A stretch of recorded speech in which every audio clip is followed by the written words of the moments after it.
여러분 안녕하십니까? 정관용입니다. 국가인권위원회 참 중요한 기관인데 그동안 제 역할을 못해온 것이 사실이죠. 그런 반성 그리고 새로운 혁신을 위해서 오늘 국가인권위원회 혁신위원회가 발족했습니다. 잠시 후에 그 혁신위원장을 맡은 하태훈 위원장의 이야기 들어보겠고요. 4조 4천억 원에 달하는 이건희 삼성 회장의 차명 계좌, 오늘 금융위원회가 과세를 검토하겠다 이런 방침을 밝혔습니다. 이 문제를 처음 제기하고 과세 필요성도 강조해온 더불어민주당 박용진 의원의 설명 들어보시겠고요. 7시 5분 시작되는 2부에서는요. 오늘 CBS 가을 개편과 함께 새롭게 마련한 순서들 선보입니다. 먼저 CBS 김현지 기자의 오늘의 뜬 뉴스 보내드리고요. 또 새로 준비한 이슈 토크가 있습니다. 원숙한 진보 여성 정치인이죠. 최민희 전 의원, 그리고 젊은 보수 남성 시사평론가인 장예찬 씨 두 분과 함께하는 시간인데요. 오늘은 방송 장악 논란에 대해서 두 시각 함께 들어보도록 하고요.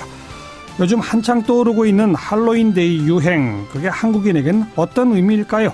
경희대학교 이태광 교수의 설명까지 전해드리겠습니다. 잠깐 광고 듣고 시작할게요.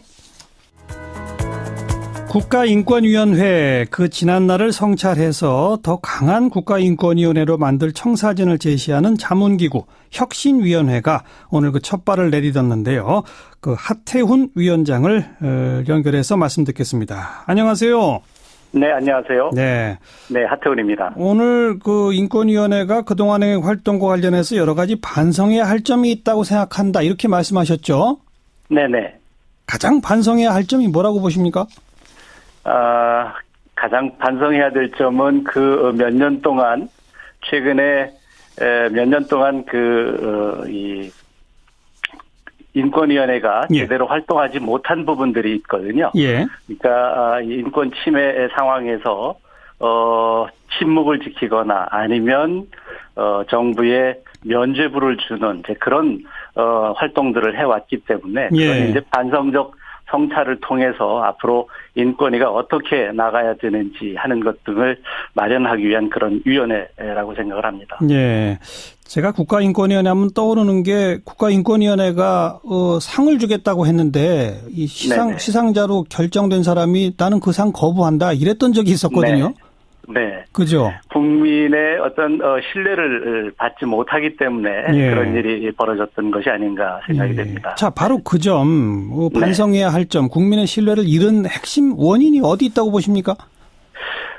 제가 생각하기에는 인권위원장이라든지 위원들의 선임 절차가 투명하지 않고 또 정부의 입맛에 맞는 이런 분들이 임명이 되다 보니까 그렇죠. 제대로 국가의 인권 침해를 감시하고 또 앞으로의 방향들을 권고하는 이런 역할들을 제대로 하지 못한 것이 아닐까 이런 생각이 들어서 인권위원회의 어떤 독립성이라든지 위상 강화가 필요하다고 생각을 합니다. 지금 현재는 위원장과 인권위원들 선임 절차가 어떻게 되어 있습니까? 그냥 대통령이 다 자기 마음대로. 대통령 4명하고 그다음에 국회, 그다음에 이제 대법원장 이렇게 정하도록 돼 있고요. 추천을 해서 정하도록 돼 있고 이제 인권위원장 같은 경우는 이제 대통령이 임명을 하는데 이제 그러다 보니까 임명권자의 눈치를 보거나 아니면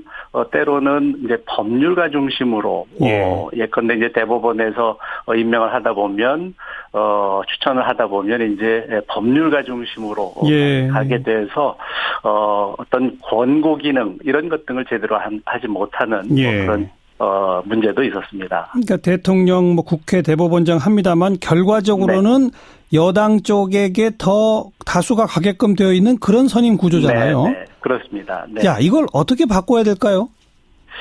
그러니까 이제 작년 이 인권위원회법이 개정이 돼서 조금은 자격 요건도 이제 인권 활동을 한다든지 하는 이제 그런 인사들로 할 수 있도록 개방을 해놨습니다만은 여전히 이제 그런 다양성이라든지 아니면 독립성, 중립성을 확보할 수 있는 그런 인사들이 임명되지 못하는 구조여서 앞으로는 이렇게 이제 이 대법원이나 국회나 대통령 이렇게 추천해서 임명하는 것 보다는 네. 어떤 이 추천위원회 같은 것 등을 구성해서 예. 다양한 계층의 의견들을 수렴을 해서 예. 시민사회단체뿐만 아니라 하여튼 다양한 의견들을 수렴을 해서 후보를 추천하고 그것을 대통령이 임명하는 뭐 이런 예. 절차가 되면 조금은 이 임명권자의 눈치를 덜 보는 예. 조금 더 독립적인 그런 활동을 할 수 그렇죠. 있지 않을까 그런 생각이 듭니다. 특히나 국가 권력에 의한 인권 침해를 감시하는 기구이기 때문에 네. 정치 권력으로부터 좀 독립적이려면 정치 권력이 추천하는 이 구조는 바꿔야 되겠죠. 그렇습니다. 네. 네. 핵심이 바로 이제 거기에 있다고 생각을 합니다. 자, 그리고 또 하나가 인권위원회가 네. 열심히 일을 해도 지난 2001년부터 2016년까지 정부한테 인권위원회가 인권정책 및 제도 개선하라고 304차례를 권고했지만 받아들인 네. 건 130건에 불과하다거든요. 네. 이렇게 열심히 일을 해서 권고를 해봤자 소용이 없는 거. 이건 어떻게 고쳐야 할까요? 그래서 이제 권고 수용률이 상당히 낮았는데 이제 그것은 인권위 위상과 관련이 돼 있고요. 지금까지 말씀드린 어떤 독립성이라든지 인권위의 위상 그리고 이제 국민적인 어떤 신뢰를 받는 기관이라고 하는 점에서 이제 문제가 있었기 때문에 예. 그런 것이고 예. 새로운 문재인 대통령은 인권 보장에 기초한 국정 운영 방침을 발표하고 이제 거기에 핵심적으로 권고 수용률을 좀 높여야 된다. 이런 지시를 하고 나서는 이제 조금 높아졌다. 뭐 이런 통계가 있는데요. 이제 예. 그것처럼 예. 대통령이 사실은 대통령으로부터의 임명권자로부터의 독립이 요구되기도 하지만 네. 대통령이 인권위의 위상을 좀 강화시켜주는 그런 역할을 해야 되는 것이 아닐까. 지난 정부 때 보면 대통령이 인권이라고 하는 단어를 올린 적이 없던 것 같거든요. 그렇죠. 그러니까 어떤 연설을 하든지 하여튼 평소에 인권에 대한 관심이 별로 없었기 때문에 네. 인권위원회의 위상이 조금 떨어지지 않았나 싶은데 이제 임명권자인 대통령이 관심을 갖되 그 뭐 내용적으로 이 관심을 가져서는 안 되고 예. 위상을 좀 강화시켜주는 그런 역할을 좀 해야 되지 않을까 싶습니다. 각종 연설문에서 인권이라는 얘기를 전혀 안 한 대통령일수록 사실 국가인권위원회가 더 역할이 중요해지는 거 아닐까요? 그렇습니다. 네, 예. 네, 그렇습니다. 앞으로 정권이 어떻게 바뀌더라도 국가인권위원회가 제대로 역할할 수 있도록 그런 초석을 닦는 작업을 좀 부탁을 드리도록 하겠습니다. 네, 네, 그렇습니다. 네, 오늘 고맙습니다. 네, 감사합니다. 국가인권위원회도 이제 혁신위원회가 출범을 했어요. 그 위원장을 맡으신 하태훈 위원장이었습니다. 이건희 삼성 회장의 차명 계좌 무려 4조 4천억 대라고 하죠. 금융위원회가 여기에 대해서 과세를 검토하겠다는 입장을 밝혔습니다. 추가로 내야 할 세금이 1,000억 원 이상이 될 것이다. 이런 얘기들이 나오는데요. 오늘 이와 관련한 기자회견을 가졌죠. 국회 정무위원회 소속 더불어민주당 박용진 의원 연결해 봅니다. 박 의원 안녕하세요. 예, 안녕하세요. 박용진입니다. 이게 지난 2008년 삼성 특검 때 밝혀졌던 거죠? 네, 그렇습니다. 이게 어떤 거였죠? 그 당시 김용철 삼성 구조본의 대무팀장, 법률팀장을 했었던 김용철 변호사가 예. 삼성의 비자금에 대한 폭로를 한 겁니다. 예. 그래서 만들어진 것이 이른바 조준웅 삼성특검. 예. 그래서 이 조준웅 삼성특검이 확인한 바는 이건희 회장이 임직원 등 486명의 명의로 1199개의 차명 계좌를 갖고 있었고요. 네. 거기에 무려 4조 5천억 원이라고 하는 엄청난 돈을 감춰놓고 있었다라는 점이 확인된 겁니다. 예. 역시 이건희 회장은 스케일이 다르네요. 근데 그 486명 중에요. 예. 임직원뿐만이 아니라 그 중에는 자기 이름이 그게 쓰였는지도 모르는 사람들도 상당수 있는 걸로 확인됐습니다. 계좌 수도 1,000개가 훌쩍 넘고 돈이 4조 5천억. 예. 이 돈은 어디서 왔다는 거였죠? 조준웅 특검은 그 당시 국민적 의혹이었던 그 이건희 회장의 비자금이다. 그래서 배임 횡령죄로 처벌해야 된다라고 하는 것이 국민적 요구였는데 예. 상속재산이다 이렇게 최종적으로 확인을 해줬죠. 그냥 상속받은 돈을 차명으로 관리했을 뿐이다 이렇게. 예, 그렇습니다. 이게 불거진 다음에 삼성 측에서 이건희 회장이 뭐 어떻게 한다고 했었잖아요. 그렇습니다. 그때 그 4월 23일 날 기자회견을 열어서요. 예. 세 가지를 약속을 했습니다. 일단은 그 문제가 된 차명 계좌에 대해서는 실명 전환한다. 예. 두 번째로 납부되지 않은 세금을 다 내겠다. 예. 세 번째로 남은 돈은 개인적으로 가족을 위해서 쓰지 않고 사회에 공헌하는 방법을 찾아서 그렇게 하겠다는 세 가지를 약속했습니다. 네. 거기서 말하는 남은 돈이라는 게 뭐예요? 세금 내고 남은 돈. 아, 그럼 4조 5천억 가운데 세금 내고 남은 모든 돈을 사회 공헌하겠다? 네, 그렇게 했었죠. 근데 그런 기억이 없는데요? 없습니다. 예, 그 약속까지가 안 지켜졌어요. 일단 실명전환이라고 하는 국민적 상식에 봤을 때 지금까지 이게 문제가 되고 있는 건 실명전환이 아니라 또 다른 차명으로 간 거예요.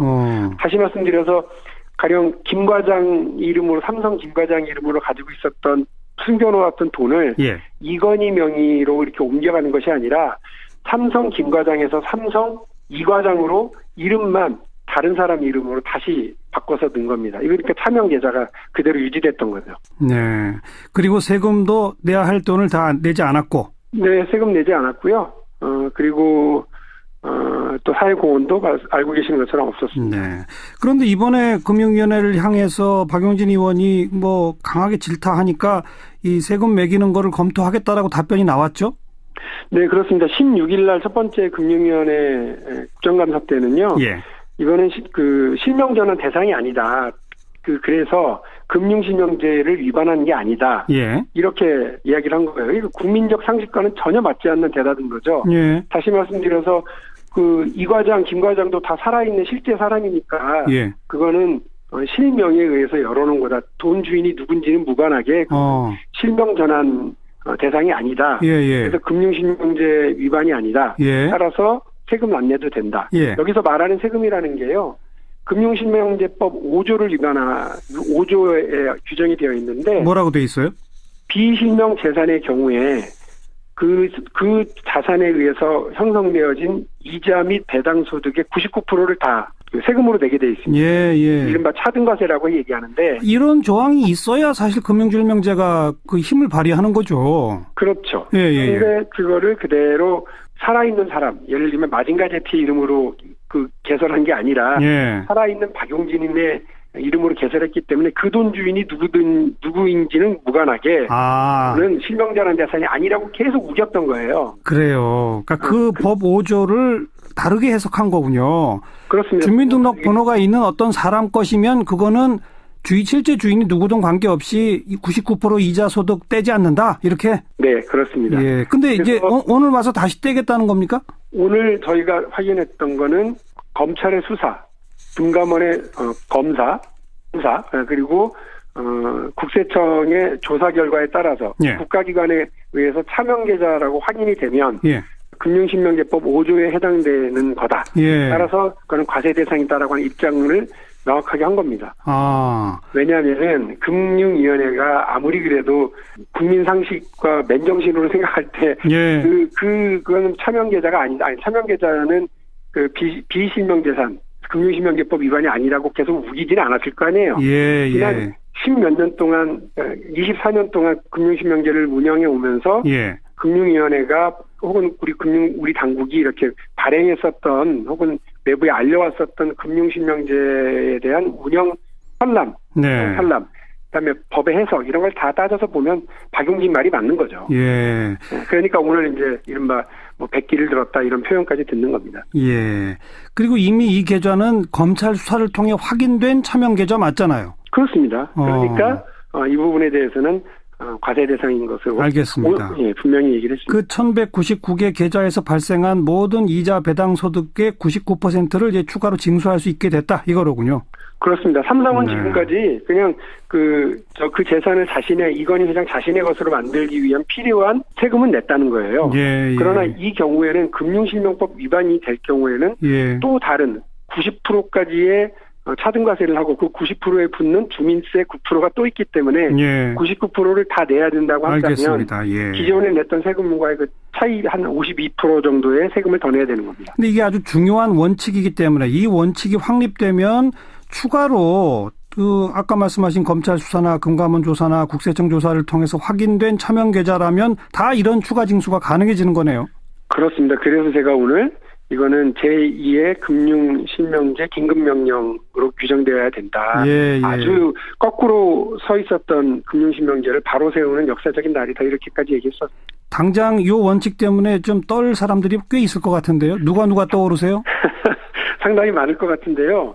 최근에 금감원에서 확인해준 자료를 보면 웬만한 대기업들은 다 이 차명 계좌가 있다가 들통이 났더라고요. 네. CJ가 그렇고 신세계, 동부건설, 빙그레, 한국콜마, 한국철강, 예. 천일고속 등 10곳 정도의 기업들이 이런 대상이고요. 예. 또 최근에 국세청은 또 별도로 파악하고 있었던 걸 보면 국세청에서는 지난 5년 동안 차명 계좌 11,000여 개에서 예. 무려 9조 5천억 원 가량의 재산들을 확인했다. 예. 계좌에 있었으면 확인했다고 되어 있습니다. 예. 이 부분이 다 제가 지금 말씀드렸던 그 확인된 차명 계좌는 과세 대상이다 네. 하는 것의 원칙의 대상이죠. 또 앞으로 조사 결과에 따라서는 최순실 재산이라든지 또 요새 맞습니다. 다스는 누구 겁니까? 이게 유행인데 이런 것도 관련 있지 않을까요? 맞습니다. 정확하게 말씀하신 거고요. 지금까지는 다스가 누구 건지 안들 뭐합니까? 이거였어요. 네. 그 금융위원회 기존 태도는 예. 오늘의 금융위원회 이제 태도는 다스가 누구 건지 알면 그 부분에 대해서 범죄 행위와 무관하게 차등과세해서 그 수익을 다 국고로 환수하겠다라고 하는 입장을 분명히 한 거죠. 여기까지 오늘 말씀 듣겠습니다. 고맙습니다. 네, 감사합니다. 더불어민주당 박용진 의원이었습니다. 의제와 전략그룹 더모아의 윤태곤 실장 어서 오십시오. 네, 안녕하세요. 홍종학 중소벤처기업부 장관 후보자 청문회 앞두고 있죠. 네. 지금 만만치 않네요. 그렇죠. 이 청문회가 내달 10일로 잡혀 있는데요. 흔히 우리가 인사청문회에 대해서 뭐 정치인 불패, 의원 불패 이런 이야기들 하지 않습니까? 예. 홍 후보자는 전 의원인데 좀 쉬워 보이지가 않아요. 재산 문제가 계속 불거져서 그렇죠. 예. 재산 문제, 본인이 쓴 책 내용 뭐 이렇게 크게 두 가지인데 재산 관련 사안이 커요. 네, 좀 정리해 주세요. 예. 홍 후보자하고 부인이 장모님으로부터 압구정동의 아파트를 증여받았어요. 네. 2014년에 지분 반씩 한 채를 이제 사위 반, 딸 반 해가지고 각각 그 당시에 한 가액이 4억 원이 조금 넘어요. 예. 그 다음 해 2015년에는 홍 후보자 부인하고 홍 후보자의 딸이 역시 장모님으로부터 서울 중심지 상가 건물 지분을 각각 25%씩 증여받았어요. 네. 이게 그때 가액으로 한 8억 몇천만 원입니다. 각각. 그렇죠. 예.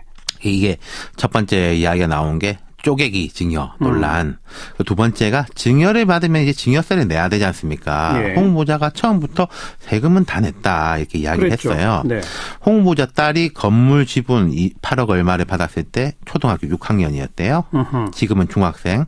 학생이니까 돈이 없을 거 아니겠습니까? 그렇죠. 엄마, 홍 후보자 부인하고 억대 대차 계약서를 작성을 했어요. 돈을 빌려줬다. 그렇죠. 엄마가 딸한테 돈을 빌려줘가지고 세금을 내는 거죠. 네. 그리고 딸이 그 건물에 월세를 받는 거 아니겠습니까? 아하. 받아가지고 엄마한테 갚고 있다는 것 같아요. 네. 이게 홍 후보자 본인이 설명하는 내용입니다. 그러니까 법적 문제는 없다는 거죠?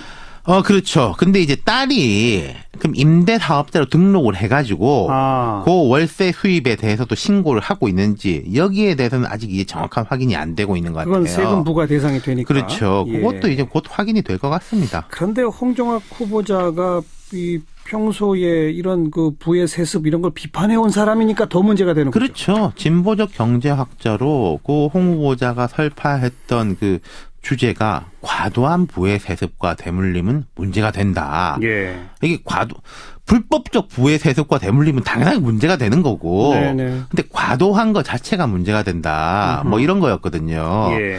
그래가지고 이제 뭐 탈세와 절세 애매한 경계에 있는 편법적 상속이나 증여 뭐 주로 재벌 대기업에 대한 겁니다만은 예. 거기에 대해서 목소리를 높였던 인물이거든요. 그러니까 뭐 내로남불 소리가 또 나오는 그렇죠. 거죠. 네, 이게 액수의 차이가 있을지언정 뭐 재벌들이 하는 거랑 뭐가 다르냐는 거죠. 또 있죠 재산 관련 말고. 뭐 20여 년 전에 쓴 책에서 뭐 한국에선 삼수 사수를 해도 서울대 가야 된다. 명문대 안 나오면 안 된다. 이런 내용들도 있는데 아하. 이건 워낙에 오래된 일이고 이 재산 문제가 커가지고 이건 좀 뒷전입니다. 네. 그런데 청문회까지 한 열흘 남았잖아요. 예. 이런 식이면은 검증 경쟁이 치열해질 거예요. 또 지금 뭐가 나올지 모르죠. 그렇죠. 모든 야당 의원들 아마 여기 다 달라붙어 있을 겁니다. 예. 언론도 그렇고요. 고민하다가 청와대가 정치인 출신을 임명하니까 그냥 무난히 청문회 가려나 보다 했는데 예상과 다르네요. 그러니까요. 애초에 기업인이나 교수, 박성진 교수도 있었고 뭐 28명, 30명 청와대에서 그랬지 않습니까? 네. 너무나 이게 어려워가지고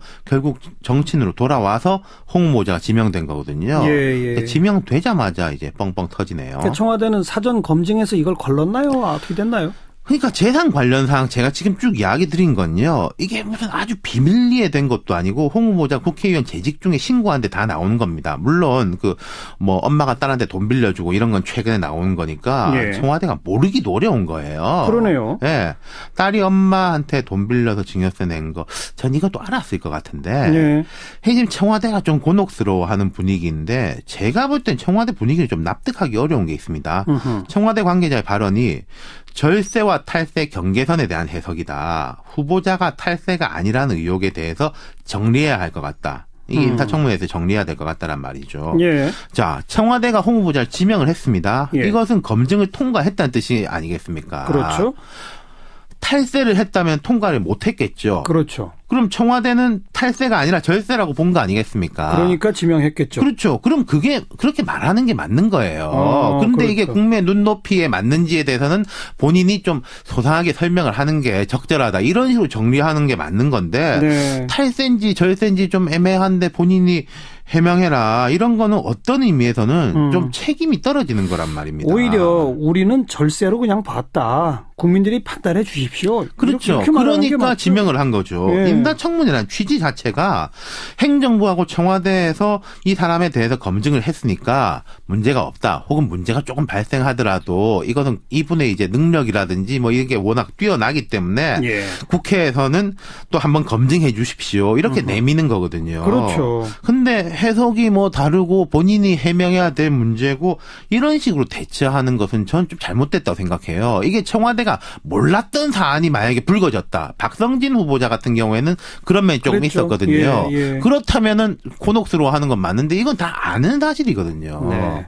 아까 표현한 것처럼 청와대는 우리는 절세로 판단했습니다. 그렇죠. 국민 눈높이에 맞을지는 한번 평가해 주십시오. 네. 이렇게 하는 게 맞죠. 그렇죠. 수고하셨습니다. 감사합니다. 윤태권 실장이었어요. 자, 7시 5분 2부에 다시 옵니다.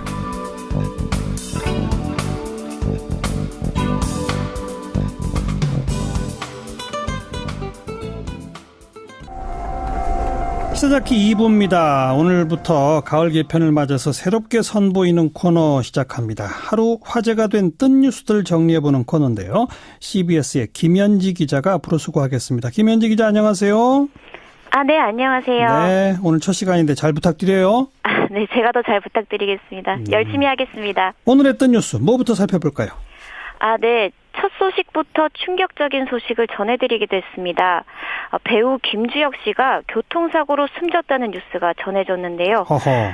예, 한 매체는 오늘 오후 4시 30분쯤 서울 삼성동의 한 도로에서 김주혁 씨가 탄 차량이 전복되면서 화재가 발생했고 곧바로 병원으로 이송됐지만 숨졌다고 보도했습니다. 네. 이에 김주혁 씨 소속사 측은 확인 중이라고 했지만 사고가 날인 강남경찰서는 숨진 이가 김주혁 씨가 맞다고 전했습니다. 네. 조금 아까 속보로 막 들어오던데 참 안타깝군요. 자, 다음 뉴스는요? 네, 오늘 하루 종일 실시간 검색어 상위권엔 낙태죄 청와대 청원이 올랐습니다.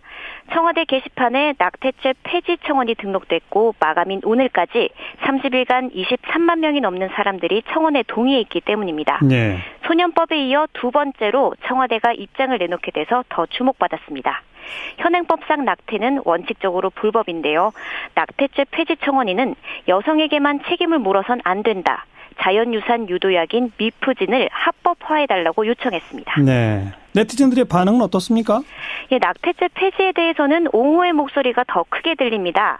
출산율을 위해 국민의 인권을 침해할 수는 없다. 여자 임신시키고 도망가는 남자를 처벌하는 법은 왜 없냐는 지적인데요. 네. 예, 하지만 자연유산 유도약인 미프진의 합법화에 대해서는 부작용 때문에 찬반이 크게 갈리고 있습니다. 네. 청와대가 어떤 답변 내놓을지 궁금해지네요. 자, 다음 뉴스는요? 네, 말 많고 탈 많은 신태용 호입니다.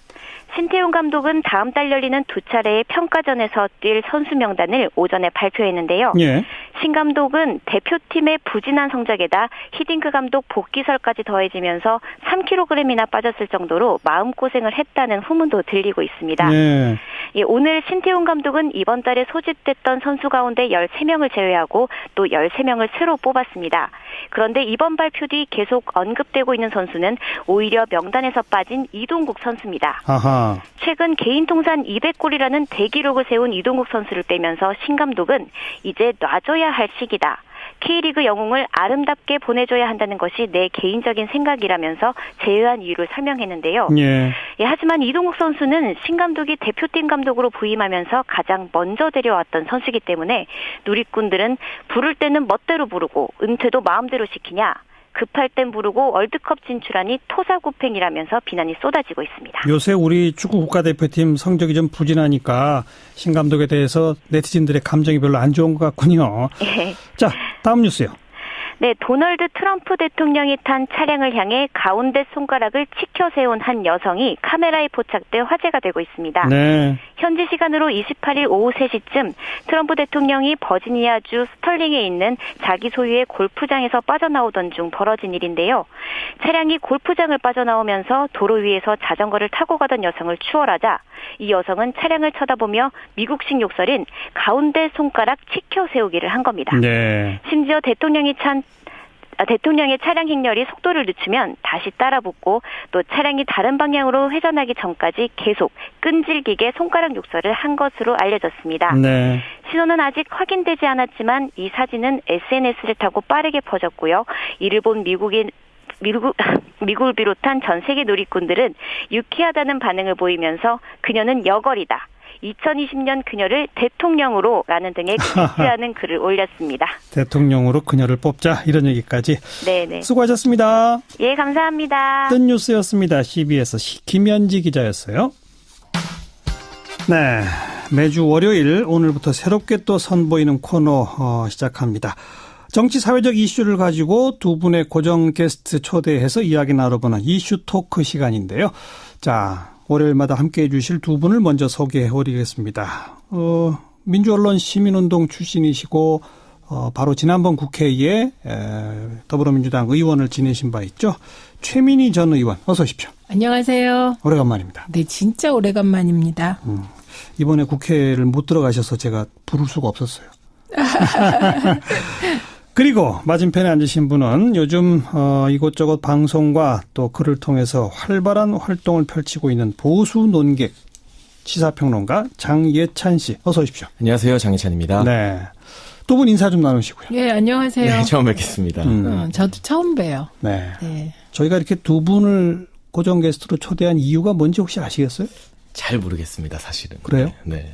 최민희 전 의원은? 저는 되게 일반적으로 보면 그 진보적인 사람들은 젊고 나이 들면 보수화되잖아요. 네. 근데 나이 들어도 보수화되지 않는 저를. 바로 지금 그 대목인데요. 보통 젊은 층들이 좀 진보적 성향, 중장년층 이상이 되면 보수적 성향을 보이는데 저희는 그걸 좀 비틀어서 우리 원숙하신 여성 정치인 최민희 전 의원 진보의 대표로 그리고 아주 젊은 보수 논객 장혜찬 씨. 어떻습니까? 이런 조합. 저는 뭐 영광입니다. 네, 저야말로 이렇게 특히 의정 활동 경험을 하신 최민희 의원님과 함께 토론할 수 있어서 배우는 점이 굉장히 많을 것 같습니다. 네. 저희가 나름 이렇게 구성을 해봤는데 어떤 효과를 나올지는 이제 두 분의 이야기에 달려 있습니다. 오늘 첫날 가장 뜨거운 이슈 요즘 방송 장악이냐 공영방송의 정상화냐 지금 바라보는 시각이 극명하게 대립되고 심지어 뭐 국정감사 보이콧 사태까지도 있었던 그 주제입니다. 이 문제에 대해서 한번 이야기를 나눠보도록 합시다. 최민희 전 의원은 뭐 당연히 공영방송 정상화다 이렇게 보시겠죠? 뭐 그렇죠 뭐. 그리고 제가 19대 때 의정 활동을 하면서 국감 보이콧은 우리 당 전공이었잖아요. 그런데 이제 국감을 보이콧하고 다시 복귀하기가 되게 벌쭉한 겁니다. 그래서 네, 웬만해서는 국회의원은 국회를 지켜야 하는 것 같아요. 그런데 이번에 이제 그 공영방송 정상화 작업 이 표현도 옳지 않고요. 이건 방송사 내부에서 파업으로 시작된 일이잖아요. 예. 그러니까 내부 구성원들의 문제 제기로 방송 정상화 요구가 시작됐고 정부는 어떻게 보면 이런 공영방송 장악 논란이 있을까 봐 되게 아무것도 못하고 지지자들이 요구를 해도 아무것도 못해서 비판받는 상황이었거든요. 과거엔 예. 뭐 사장 해임도 막 하고 그랬었는데. 그런데 그런 것도 못하고 예. 왜 촛불 정권이 왜 이렇게 힘이 없냐 이런 비난의 와중에서 이 일이 생겼거든요. 그래서 이게 그런 상황에서 갑자기 이거를 이제 자유한국당이 이게 방송 장악이다. 그러니까 논리적으로 굉장히 몇 단계를 넘는 주장을 하고 예. 국감을 보이콧할 때 제가 아이고 들어오시기 참 힘들 텐데 왜 저러실까 예. 그렇게 생각했는데요. 결국은 오늘 이제 한 여론조사 결과가 나왔는데요. 리얼미터에서 500명 대상으로 여론조사를 해서 요 사안을 물었다고 합니다. 네. 그랬더니 방송 정상화라는 답변이 55.6%. 그다음에 방송 장악이라는 게 26.8%예요. 예, 그러니까 이제 2배 정도가 이게 내부 구성원이 시작하다 보니 이제 방송 정상화 프로테이지가 더 많이 나오고 사실 국회 밖에 나가봐야 딱히 할 일이 없거든요. 오늘 이제 다시 복귀를 그래서 했어요. 복귀를 예. 하신 건 잘한 일 같습니다. 장해찬 씨는 어떻게 보십니까? 저는 이 국정감사 보이콧, 이 최민희 의원님 말씀처럼 더불어민주당이 사실 보이콧 전문 정당이었는데 출구 전략을 분명히 세우고 보이콧을 해야 됩니다. 장애투쟁을 할 때는. 지금 나흘 만에 국감으로 복귀했는데 명분도 실리도 챙기지 못했다는 비판을 받을 수밖에 없고요. 예. 실제로 자유한국당 원내 의원들 사이에서도 명분 없는 보이콧이었고 실리 없는 복귀였다는 비판을 원내 지도부를 향해서 쏟아내고 있습니다. 그러니까 야당이 된 지 얼마 안 됐기 때문에 지난 9년여간 여당으로서만 있었기 때문에 아직 정부를 상대로 어떻게 투쟁을 해야 되는지 자유한국당 지도부가 국민 여론을 의식하는 점 등 여러 가지 감을 못 잡고 있다는 부분은 상당히 아쉬운데요. 예. 뭐 여론조사 결과로 방송 장악이다 이런 여론이 더 방송 장악이 아니라 방송 정상화라는 의견이 더 높다고 나왔지만 사실 자유한국당만 비판의 목소리를 내고 있는 것은 아닙니다. 국감 보이콧에 대해서는 국민의당과 바른정당 모두 자유한국당을 비판했지만 그렇죠. 비교적 친정부 성향이라고 할 수 있는 국민의당 김동철 원내대표가 오늘 문재인 정부가 이런 식으로 박문진 이사를 선임하고 MBC 사장 교체까지 나가는 것은 이전에 보수당이 했던 방송 장악과는 실제적으로 다른 게 없는 것 아닌가. 명분은 물론 옳을지라도 그동안 보수 정권에서 세웠던 방송국 사장들이 사실 여러 가지 문제를 일으켜서 지금 수사를 받고 있지 않습니까?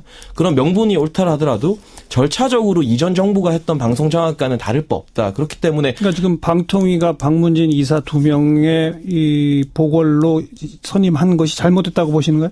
그러니까 수기 과정에 있어서 좀 아쉬운 부분이 있고요. 어떤 점이 아쉽습니까? 예를 들어 방통위 같은 경우는 좀 더 긴 수기 과정을 가지겠다고 했음에도 불구하고 좀 날치기라는 말이 상당히 자극적이지만 좀 빨리 선임을 한 부분이 있고 사실 방송법 개정안이라는 이 정치권에서 협치를 통해서 만들어낸 개정안이 이미 발의가 되어 있습니다.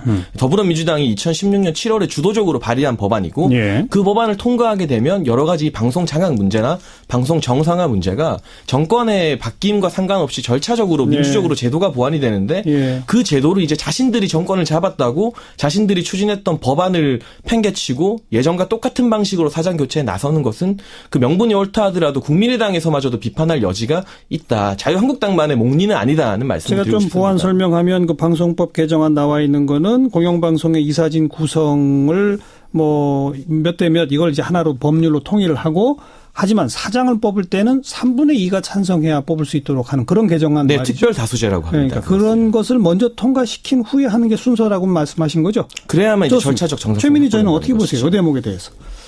일단 뭐 날치기 통과는 최시중 방통위가 전공이었는데 그게 이제 또 이런 얘기를 듣게 되네요. 그 우선은 이제 국회에서 법이 통과되고 나서 예. 이제 방송을 정상화한다. 이 논리는 사실 방송 정상화하지 말자는 논리와 같습니다.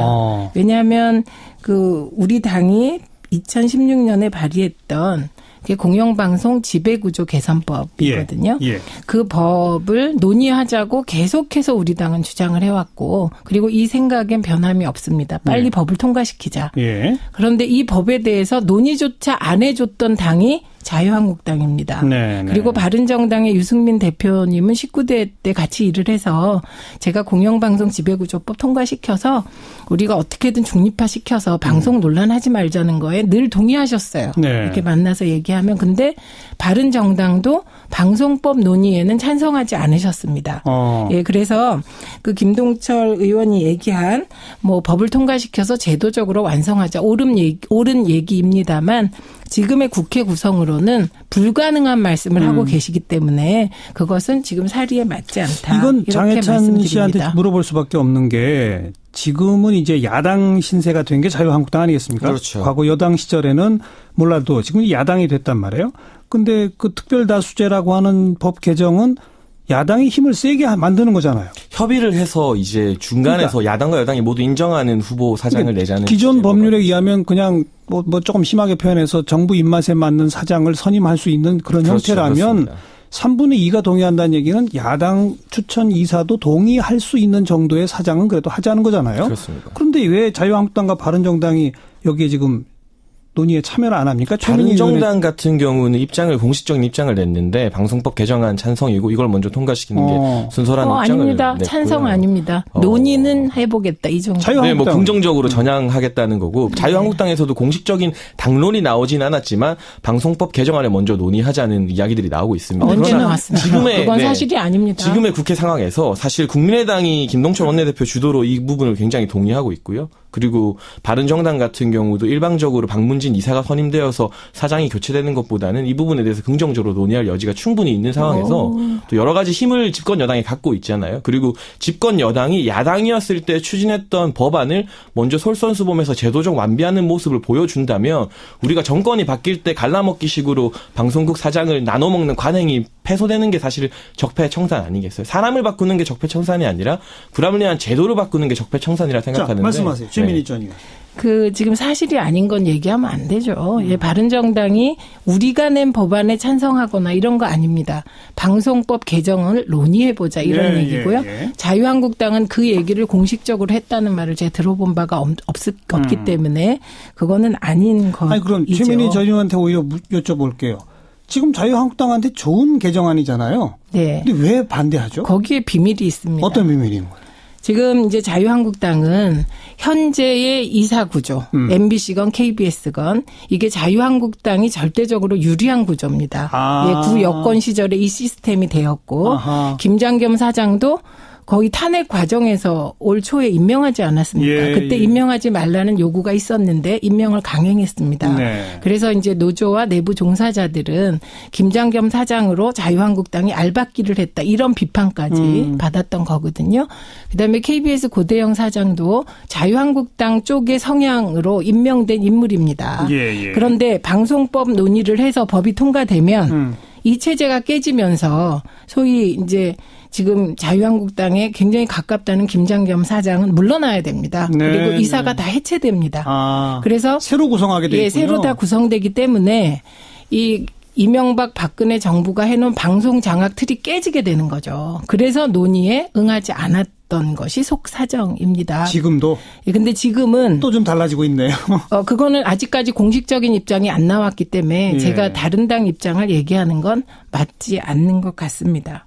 어때요, 장혜찬 씨? 제가 생각하는 바로는 제가 말씀드린 것처럼 공식적인 당론은 아니지만 지금 언론 기사들을 검색해보면 정당 관계자들의 입에서 관계자 입에서 이런 식으로 긍정적인 논의를 할 수 있다는 전망들이 나오고 있고요. 사실상 방송 장악에 관련해서는 이미 사실상 그 방문진에서 구 여권 추천 이사 2명이 사퇴하는 그렇죠. 사퇴했죠, 이런 이미. 상황 변화가 생겼기 때문에 그런 얘기가 나오는 거지. 이런 상황 변화가 생기기 이전에는 기존의 MBC 이사진의 구성, KBS 이사진의 구성을 그대로 가져가려고 하는 이유 때문에 법 개정 논의에 임하지 않았다. 그거 라는 맞고요. 최민희 전 의원의 주장은 일리가 있어 보이는데 어떻게 생각하세요? 저는 어차피 이제 박문진 이사가 교체된 거는 거스를 수 없는 흐름이고요. 다음 달 2일에 이제 이사장 해임 같은 경우도 확실시되고 있고 이렇게 되면 김장경 MBC 사장도 법적 투쟁을 할 여지도 있지만 물러나는 것은 어떻게 보면 정해진 수순이라고 보여지는데 그렇게 교체를 하더라도 그 교체만 하고 끝나는 게 아니라 제도적 완비를 해야 될 필요성이 있다. 그 부분 문제를 대두시키는 것이고 이 친보수 성향에 쉽게 말해서 그분들이 스스로 친보수 성향이라 동의할지 모르겠지만 이 박문진 이사 2명이 사퇴하기 이전인 올해 이제 7월이었죠. 업무 보고를 받을 때 문재인 대통령이 직접 발언을 했습니다. 이 방송법 개정안이 지금으로서 최선의 안인지 다시 한번 검토해보자. 대통령이 직접 그 2명의 보수 성향 이사가 사퇴하기 전에 브레이크를 걸었기 때문에 이것이 사실은 유보되어 있는 상황이라고 봐야겠죠. 그러니까 그런 말씀하시면 안 되고요.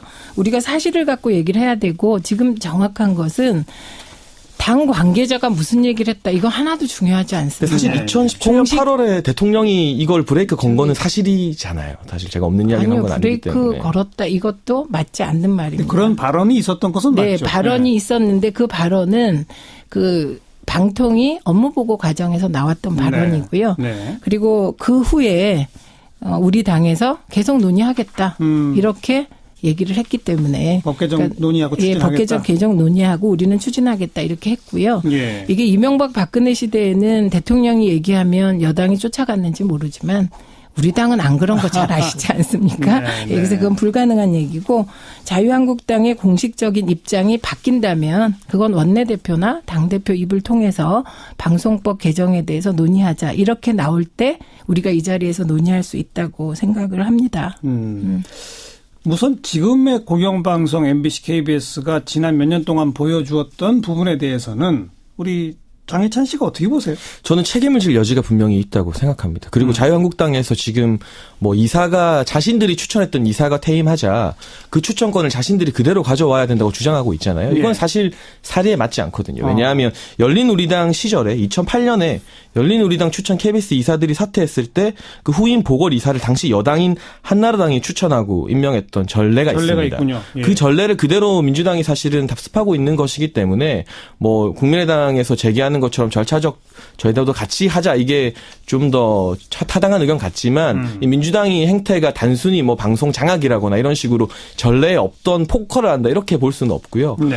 그리고 사실은 김장겸 사장 체제나 그 이전에 지금 김재철 MBC 전 사장 같은 경우도 이제 압수수색을 당했는데요. 예. 국정원과의 연계설이라거나 국정원의 지시를 받아서 일부 보도그램을 편향으로 제작하게 한 의혹들이 지금 대두되고 있습니다. 이런 부분에 대해서는 9년 동안 공영방송의 수장을 사실상 정권의 입맛에 맞게 임명했다면 뭐 정치적 논란이 있더라도 실제로 방송사 구성원들이 정치적으로는 입장이 다르지만 공정한 경영진이다 생각했다면 이 정도까지 문제가 심각해지지는 않았을 텐데 네. 압수수색까지 들어가고 뭐 정말 국정원 적폐청산 TF가 방송국 전임 사장을 수사하는 이런 초유의 사태까지 빌미를 제공한 점에 있어서는 자유한국당이나 그 당시의 집권 세력 전 경영진도 반성하고 자성해야 될 부분이 분명히 있다고 보여집니다. 지금 장해찬 씨도 문제가 많다는 것까지 인정하고 바꿀 필요가 있다는 것까지도 인정하지만 그런데 역시 또 지난 보수 정권이 했던 것처럼 정부 입맛에 맞는 사장으로 또 간다라고 하는 비판은 생길 수 있다. 그런 주장인데 어떻게 보세요? 그거는 예. 저는 이렇게 생각합니다. 지금까지 온 상황이 2008년 이명박 정부의 방송 장악과 다른 것은 이명박 정권 때는 정부가 나서서 권부를 다 동원해서 맨 처음에 최시중 방통위원장을 임명한 이후에 정연주 사장을 쫓아내기 위해서 감사원과 국세청과 검찰이 다 나선 거 아닙니까? 예. 예, 이렇게 해서 정연주 사장을 쫓아내고 그 이명박 캠프의 언론 특보였던 분을 사장으로 내려 보낸 겁니다. 이런 걸 방송 장악이라고 하는 것이고요. 지금 진행되고 있는 상황은 이명박 박근혜 방송 장악으로 피해를 받은 방송인들이 있습니다. 예. 예, 한 MBC에서 10분 정도가 해직됐고 그리고 부당 전보를 당한 사람들이 140명. 예, 이렇게 되는 거 아닙니까? 그러니까 그분들이 이제 지난 9년 동안 공영방송이 황폐화되고 그리고 우리가 당해온 이 억울함에 대해서 정부 뭐 하냐 새 정부가. 그래서 그 잘못된 것을 고발하고 나선 거예요. 검찰에 고발하고. 고발이 들어와서 수사한 예, 것이다. 들어왔고 예. 그러면 피해자가 피해 상황에 대해서 검찰에 고발을 했는데 검찰이 수사를 안 할 도리는 없는 거 아닙니까? 네. 뿐만 아니라 지금 이 피해 당사자들이 가만히 있는 게 아니라 방송 정상화를 위해서 내부 구성원 거의 80%가 동의한 상황에서 정상화를 위한 파업을 하고 있단 말입니다. 이 과정에서 MBC의 경우 두 분의 구 여권 이사가 예. 한 분은 건강상의 이유로 한 분은 이런저런 얘기를 했지만 들려오는 얘기에 따르면 더 이상 MBC가 망가지는 걸 보지 못하겠다. 그래서 그만두신 겁니다. 그럼 이제 두 분의 결혼이 발생했을 때 어떻게 보충하냐. 그건 전적으로 방통위 권한이고 네. 저는 이 대목에서 그 내부 종사자들이 요청한 게 있어요. 정당, 정치권 다 손대라 이사 선임에. 방통위한테 맡겨라. 예, 방통위한테 맡겨라. 그래서 실제로 지금 두 분 이사 선임된 걸 보면 방통위와 시민사회 그 언론노조나 이쪽에 의논한 듯한 느낌이잖아요. 그러니까 더불어민주당에서 추천한 게 아니다. 네, 추천하지도 않았고 예. 저희 당이 추천한 인사들하고는 좀 거리가 있는 인사가 됐거든요. 그럼 방통위가 두 명이 결혼이 났는데 그런 결혼을 보충하지 않으면 그럼 방통위는 또 여러 가지 국민적 그 여론에 직면하지 않겠습니까? 알겠습니다. 장해찬 씨. 네. 2008년하고는 분명히 경우가 다르다. 어떻게 보세요? 저는 그 부분에 대해서는 국민들이 더 냉정하게 판단할 부분이라고 보여지는데 사실은 약간은 비슷한 그림자를 느끼기도 합니다. 예를 들어서 지금 김재철 전 MBC 사장 같은 경우 수사받는 게 국정원에서 MBC를 어떻게 주문을지에 대한 문건이 나왔기 때문에 그 부분에 대해서 이제 수사가 아닙니다. 시작되고 있습니다. 김재철 전 사장. 아닙니다. 네, 국정원 문건 같은 잘못 경우가 알고 나왔고요. 계세요. 말씀하세요. 예, 그 잘못 알고 있는 제가 것만 문건 하나만 말씀드리면, 네, 오늘 이제 KBS 보도국장 안보 현안 관련 보도 협조라고 또 고대영 사장이 국정원에 이제 지시를 받았다는 문건. 그러니까 쉽게 말하면 이전 정권의 MBC와 KBS가 국정원의 지시를 받았다. 정권에 맞춰서 이제 최민희 의원님 말씀처럼 방송 장악을 당했었다. 이런 이제 문건들이 나왔기 때문에 그 부분에 대해서는 이제 국정원 개혁 테스크포스에서 문건이 나온 건 사실이에요. 그건 사실인데 그게 아니고요. 지금 김재철 사장을 조사하게 된 것은 국정원 TF에서 문건이 나왔기 때문이 아닙니다. 네, 그렇다는 게 아니라 그런 문건이 제가 다른 말씀을 지금은 드리는 건데. 말은 정확하게 해야 되기 때문에 MBC 노조가 10월 20일 날 김장겸 사장, 김재철 전 사장, 안광한 전 사장, 백종문 전 부사장을 이게 방송법 위반, 노동법상 부당노동행위 등 혐의로 중앙지검에 고발했고요. 그리고 이미 국정원법상 직권남용 업무방해 이 자기들이 내부에서 가지고 있던 자료들을 가지고 고발을 했기 때문에 조사에 들어간 겁니다. 이거는 제가 그냥 정리하면 노조가 고발한 것도 사실이고 국정원 개혁 테스크포스 팀에서 이런 문건이 나오면서 국정원 개혁 테스크포스 팀이 수사 의뢰한 것도 사실이죠. 사실입니다. 네, 그 부분에 대해서 제가 문건 이야기를 꺼낸 것은 얼마 전에 더불어민주당 당직자가 작성한 방송 장악 문건이라고 표현했죠. 자유한국당 같은 경우는 MBC와 KBS 사장을 바꾸는 로드맵 문건이 밝혀지지 않았습니까? 근데 이게 꼭 그것과 등치된다고 볼 수는 없지만 저는 이번 정부의 방송 정상화 의지라던가 예를 들어 지난 보수 정권에서 여러 가지 실책으로 방송사 구성원들에게 신뢰를 사지 못했던 부분을 바로 잡겠다는 의지는 높이 삽니다. 그러나 이런 적폐 청산을 하기 위해서는 어떤 조금의 반격의 여지를 주지 않고 좀 더 제도적으로 절차적으로 정당성을 가져야만 정권이 바뀌었을 때 또 다른 비극이 안 생기지 않겠어요? 그게 이제 법 개정 후다이죠. 네, 그래서 이런 문건, 방송 더불어민주당의 이 사장 교체 로드맵 문건이 나오거나 여러 가지 이런 마치 이전 정부의 모습을 좀 비슷하게 따라가는 듯한 문건에 대해서는 이 정당 차원에서 청와대와 발을 맞추기 위해서라도 좀 더 조심하고 좀 더 신중해야 되지 않나. 그리고 어떠세요? 그러니까 지금 그 말씀을 살짝 비트는데 그 문건은 민주당의 누군가가 만든 것 같습니다. 저는 대단히 잘못했다고 생각합니다. 그래서 계속 비판하시면 그건 비판을 받아야 합니다. 그 문건의 내용은 너무나 상식적인 내용이라 이런 걸 문건으로 만드나 이런 생각이 드는 거고요. 저는 이제 이번에 방송 정상화 과정에서 가장 중요한 주체가 누굴까? 저는 내부 종사자라고 생각합니다. 그래서 결정적으로 2008년과 지금을 비슷한 측면이 보인다? 이런 말 틀린 말입니다. 왜냐하면 이건 내부 종사자들이 지난 9년 동안 황폐해져서 MBC 뉴스데스크 같은 경우는 정말 사랑받는 프로그램이었거든요. 그런데 지금 어떤 데 시청률이 보면 3%, 5%를 넘기가 힘듭니다. 그러니까 이런 상황에서 내부 구성원들이 MBC를 정상화시키겠다고 파업을 하고 나선 것. 그리고 지금 이 상황에서 그 MBC 박문진 이사 2명을 방통위가 선임했고 그 내용에 대해서 MBC 내부 종사자 대부분이 긍정적으로 평가하고 있는 것. 이게 중요하다고 생각합니다. 그럼 그렇게 가면 되는 거다? 네. 그리고 장악이라는 말은 정부가 나서서 권부를 동원해서 장악하는 겁니다. 말도 안 되는 이유로 신태섭 이사를 KBS에서 해고시키고 그다음에 정연주 사장을 쫓아내기 위해서 말도 안 되는 배임 혐의를 뒤집어 씌웠는데 중요한 것은 정연주, 신태섭 두 분이 전부 최종적으로 대법원에서 승소했다는 겁니다. 그렇기 때문에 알겠습니다. 이명박 박근혜 정부의 방송 장악은 대법원도 인정한 방송 장악이었다. 이렇게 말씀드립니다. 장해찬 씨는 장악이라는 표현을 바로 쓰지는 않습니다만 장악인 듯한 모양새도 있다는 정도의 표현을 지금 저는 반성해야 될 부분이 분명히 있다고 말씀을 드렸고요. 그래서 지금 자유한국당이 사실은 야당이 됐다고 갑자기 입장을 바꾸는 것 사실 좀 부끄러운 일이라 생각하는데 우리 정치권의 고질적인 문제가 여당일 때 목소리가 다르고 야당일 때 목소리가 다르기 때문에 국민들이 신뢰하지 못하는 거잖아요. 자유한국당이 이렇게 여당일 때 야당일 때 다른 목소리를 내는 것과는 다르게 집권 여당이 된 더불어민주당은 사람만 바꾸는 게 아니라 제도까지 바꾸는 보다 성숙한 적폐 청산의 길을 보여줬으면 하는 바람에서 그러니까 선우가 있는 것 같습니다. 그러니까 저희는 지금 암에 걸린 환자를 빨리 암 수술을 하고 예, 그러고 나서 이제 전체적으로 암 환자가 몸이 이렇게 좋아지도록 해야 되잖아요. 그걸 알겠습니다. 제도로 보면 지금 이제 내부 구성원들이 요구하는 피해자들이 얘기하는 방송 적폐 부분은 빨리 해소를 하고 예, 그리고 제도 개선은 또 제도 개선은 국회에서 논의를 해서 가급적 빠른 시일 안에 제도 개선까지 하는 것이 네. 저희들의 바람입니다. 결국 이제 순서의 문제라고도 볼 수 있는데 사실은 단순한 순서의 문제가 그렇죠. 아니죠. 오늘 첫 시간 시사 이슈 토크 최민희 전 의원 또 시사평론가 장혜찬 씨와 함께 했는데 어떠세요? 처음 해보니까. 역시 최민희 의원님 명성대로 정말 날카로우셔서 제가 준비를 더 많이 해야겠다는 생각이 들었습니다. 최민희 의원 어떠세요? 저는 제가 만나본 보수 패널 중에는 앞으로 가장 얘기가 통하지 않을까? 이런 생각이 듭니다. 감사합니다. 일종의 포섭 작전에 들어가신 거 아닌가 싶어요.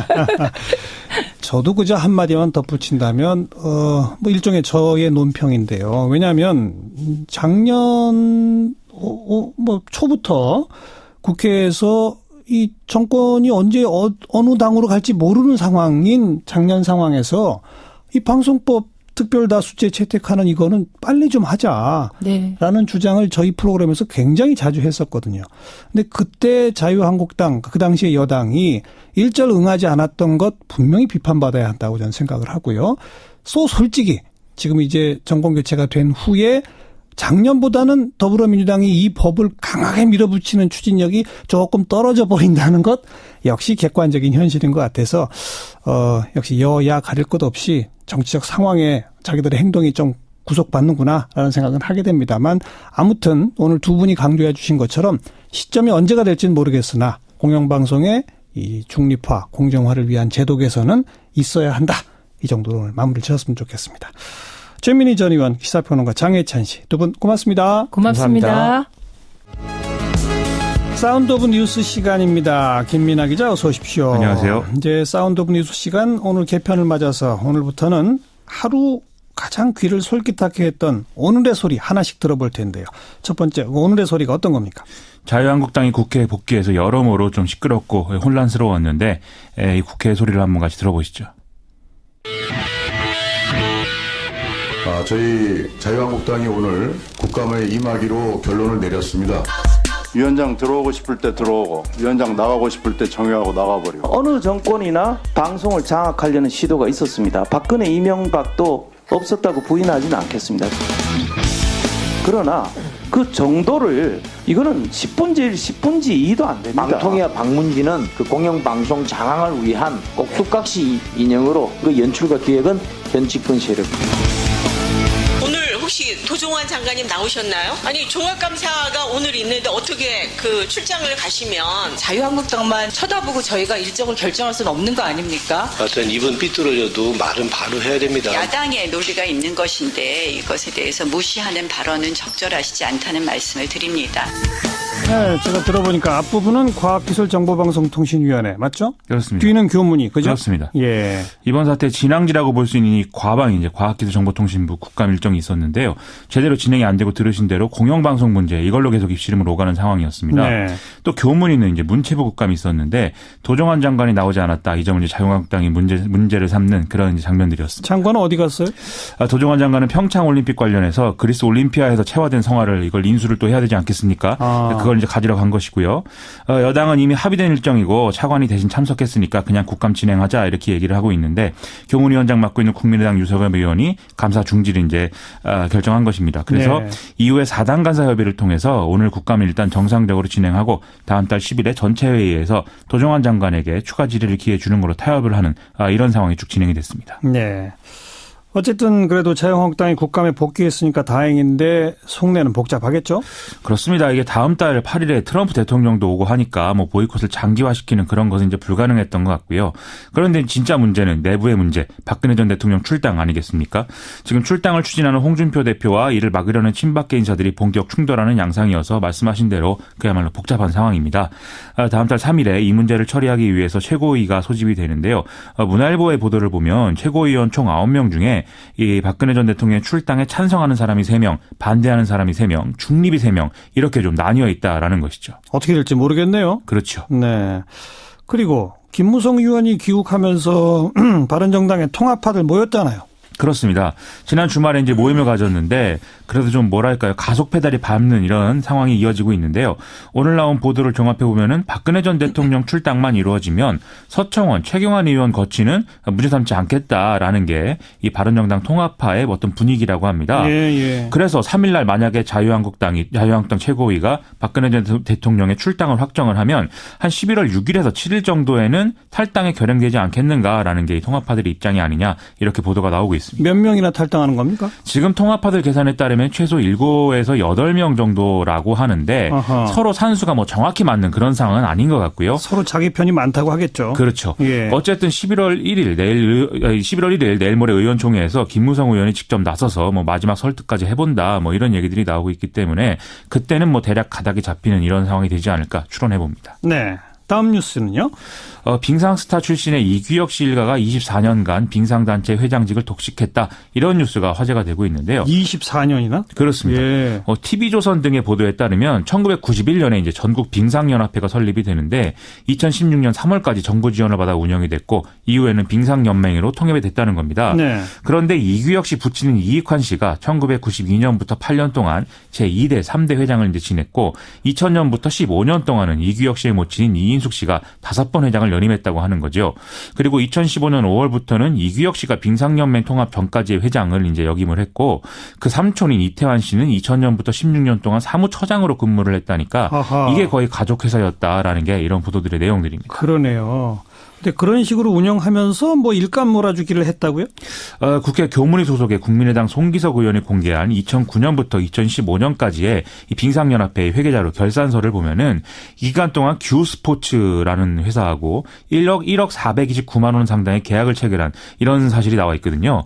근데 이 규스포츠가 바로 이규혁 씨가 운영하는 회사라는 겁니다. 하하. 또 이규혁 씨의 지인의 회사에게 5억 2,598만 원 상당의 계약을 몰아줬다. 이런 기록도 나온다고 하는데요. 즉 이규혁 씨는 전임 정부의 국정농단 관련 사건에도 뭐 장시호 씨와 관계가 있다. 뭐 이런 인물로 등장한 바 있어서 좀 관심을 끌지 않았습니까? 예. 그래서 인터넷상에서도 이것과 관련해서 뭐 여러 의혹들이 지금 추측이 되고 있는 그런 상황입니다. 네. 다음 뉴스는?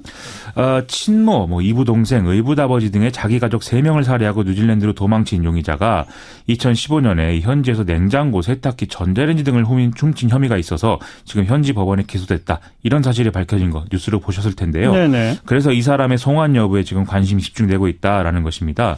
일단 오늘 나온 얘기는 경찰이 이른 시일 내에 송환은 불투명하다는 것으로 지금 뭐 전망하고 있고 그래요? 그래서 좀 상황이 복잡해지고 있다. 이런 얘기가 나오고 있다는 것이죠. 살인 용의자고 이 범죄인 인도 요청까지 하고 있는데 왜 쉽지 않다는 얘기죠?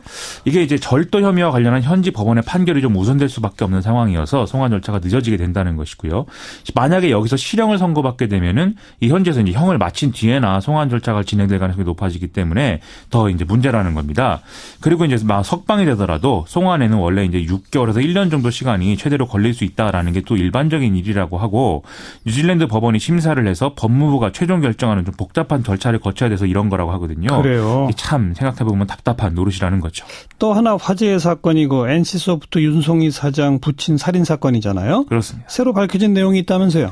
이 피의자 허모 씨라는 사람이 처음에 이제 주차 문제로 다툼을 벌이다가 피해자 윤 씨를 살해했다. 이렇게 얘기를 하지 않았습니까? 예. 그런데 영장실질심사에서는 시동이 걸려있던 차를 훔친 것이지 살인을 하지 않았다. 이렇게 주장을 바꿨다고 하거든요. 완전히 바꿨네요. 그렇습니다. 오늘 언론 보도를 좀 종합을 해보면 이 허모 씨가 범행 이전인 지난 21일에서 25일까지 휴대전화로 수갑, 가스총, 핸드폰 위치 추적, 고급 빌라 이런 단어를 인터넷에 검색한 것으로 추가로 알려졌다 이런 얘기도 나오고 있습니다.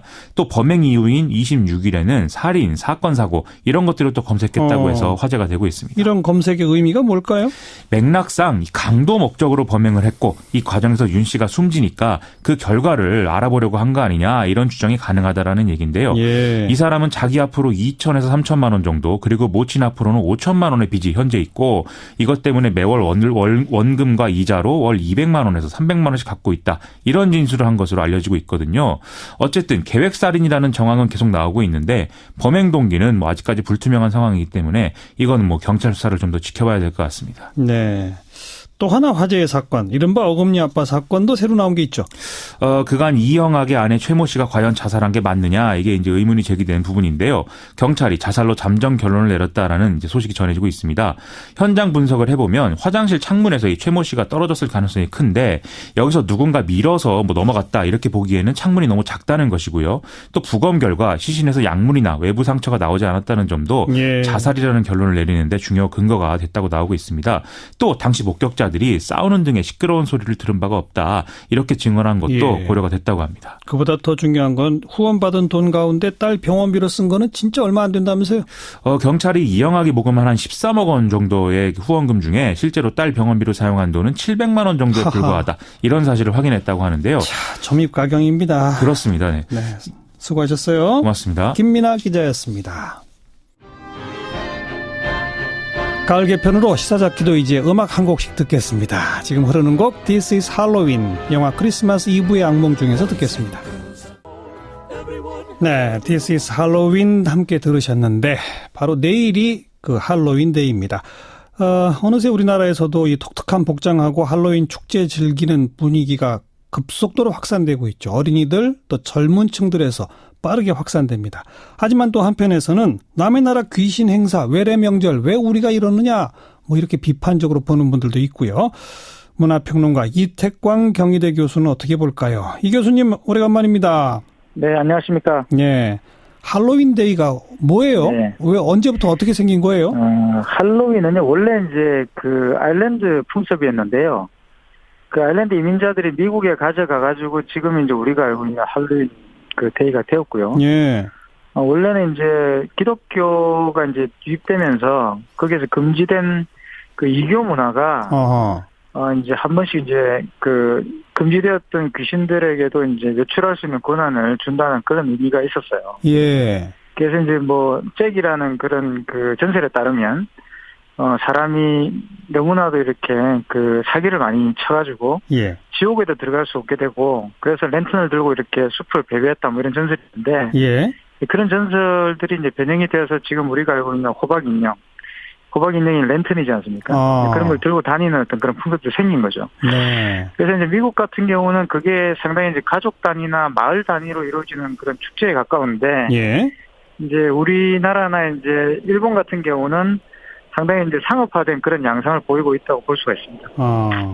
미국, 유럽 국가들도 이걸 그러면 출발이 아일랜드니까 할로윈 축제를 대단하게 합니까? 네. 근데 유럽은 이제 이게 원래 이제 고대 켈트족 풍습인데 그러다 보니까 이제 유럽은 사실 할로윈 데이 자체가 이제 별로 기념한다고 보기는 어려워요. 네. 영국 같은 경우는 가이 폭스 데이라고 봄파이어 나잇이라고 그러는데 보통 11월 5일 날 가이 폭스라는 사람이 이제 영국 왕을 암살하려고 하다가 실패한 그런 사건이 있거든요. 그 사건을 기념하기 위해서 이제 그 사건을 기념하기 위해서 이제 가이 폭스 데이를 갖게 되는데 그런 가이 폭스 데이가 이제 할로윈 데이 같은 역할을 하는 거죠. 예.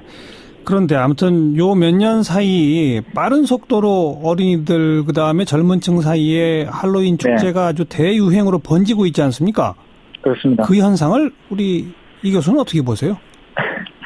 한 두 가지가 있는 것 같아요. 하나는 이제 어린이집부터 이제 할로윈 데이 축제가 있었는데 특히 영어 학원들을 중심으로 해가지고 영어 학원, 할로윈 문화를 소개하는 그런 그 내용들이 많이 있었죠. 할로윈 데이가 되면 축제도 하고 뭐 크리스마스 때는 축제라고 그게 이제 영어 학습의 일환이었는데 그런 영어 교육을 받고 자란 세대들이 이제 성인이 되면서 그 문화에 대한 어떤 낯설음이 이제 거의 사라졌다 이렇게 볼 수가 있고요. 두 번째는 이제 그런 그 요인 때문에 마케팅 전략이 많이 늘어난 거죠. 근데 사실은 이제 대목이지 않습니까? 근데 할로윈 데이라는 게 그와 관련된 사업에 종사하시는 분들에게는 그 할로윈 데이가 사실은 또 뭐 추석 명절 못지않게 큰 대목이기 때문에 그런 마케팅들이 과열되면서 또 이런 현상들이 증폭되고 있는 것 같다는 생각이 듭니다. 일각에서는 아니 남의 나라 귀신 행사 외래 명절 왜 우리가 이렇게 들뜨느냐 이런 시각도 있는데 그거는 또 어떻게 보세요?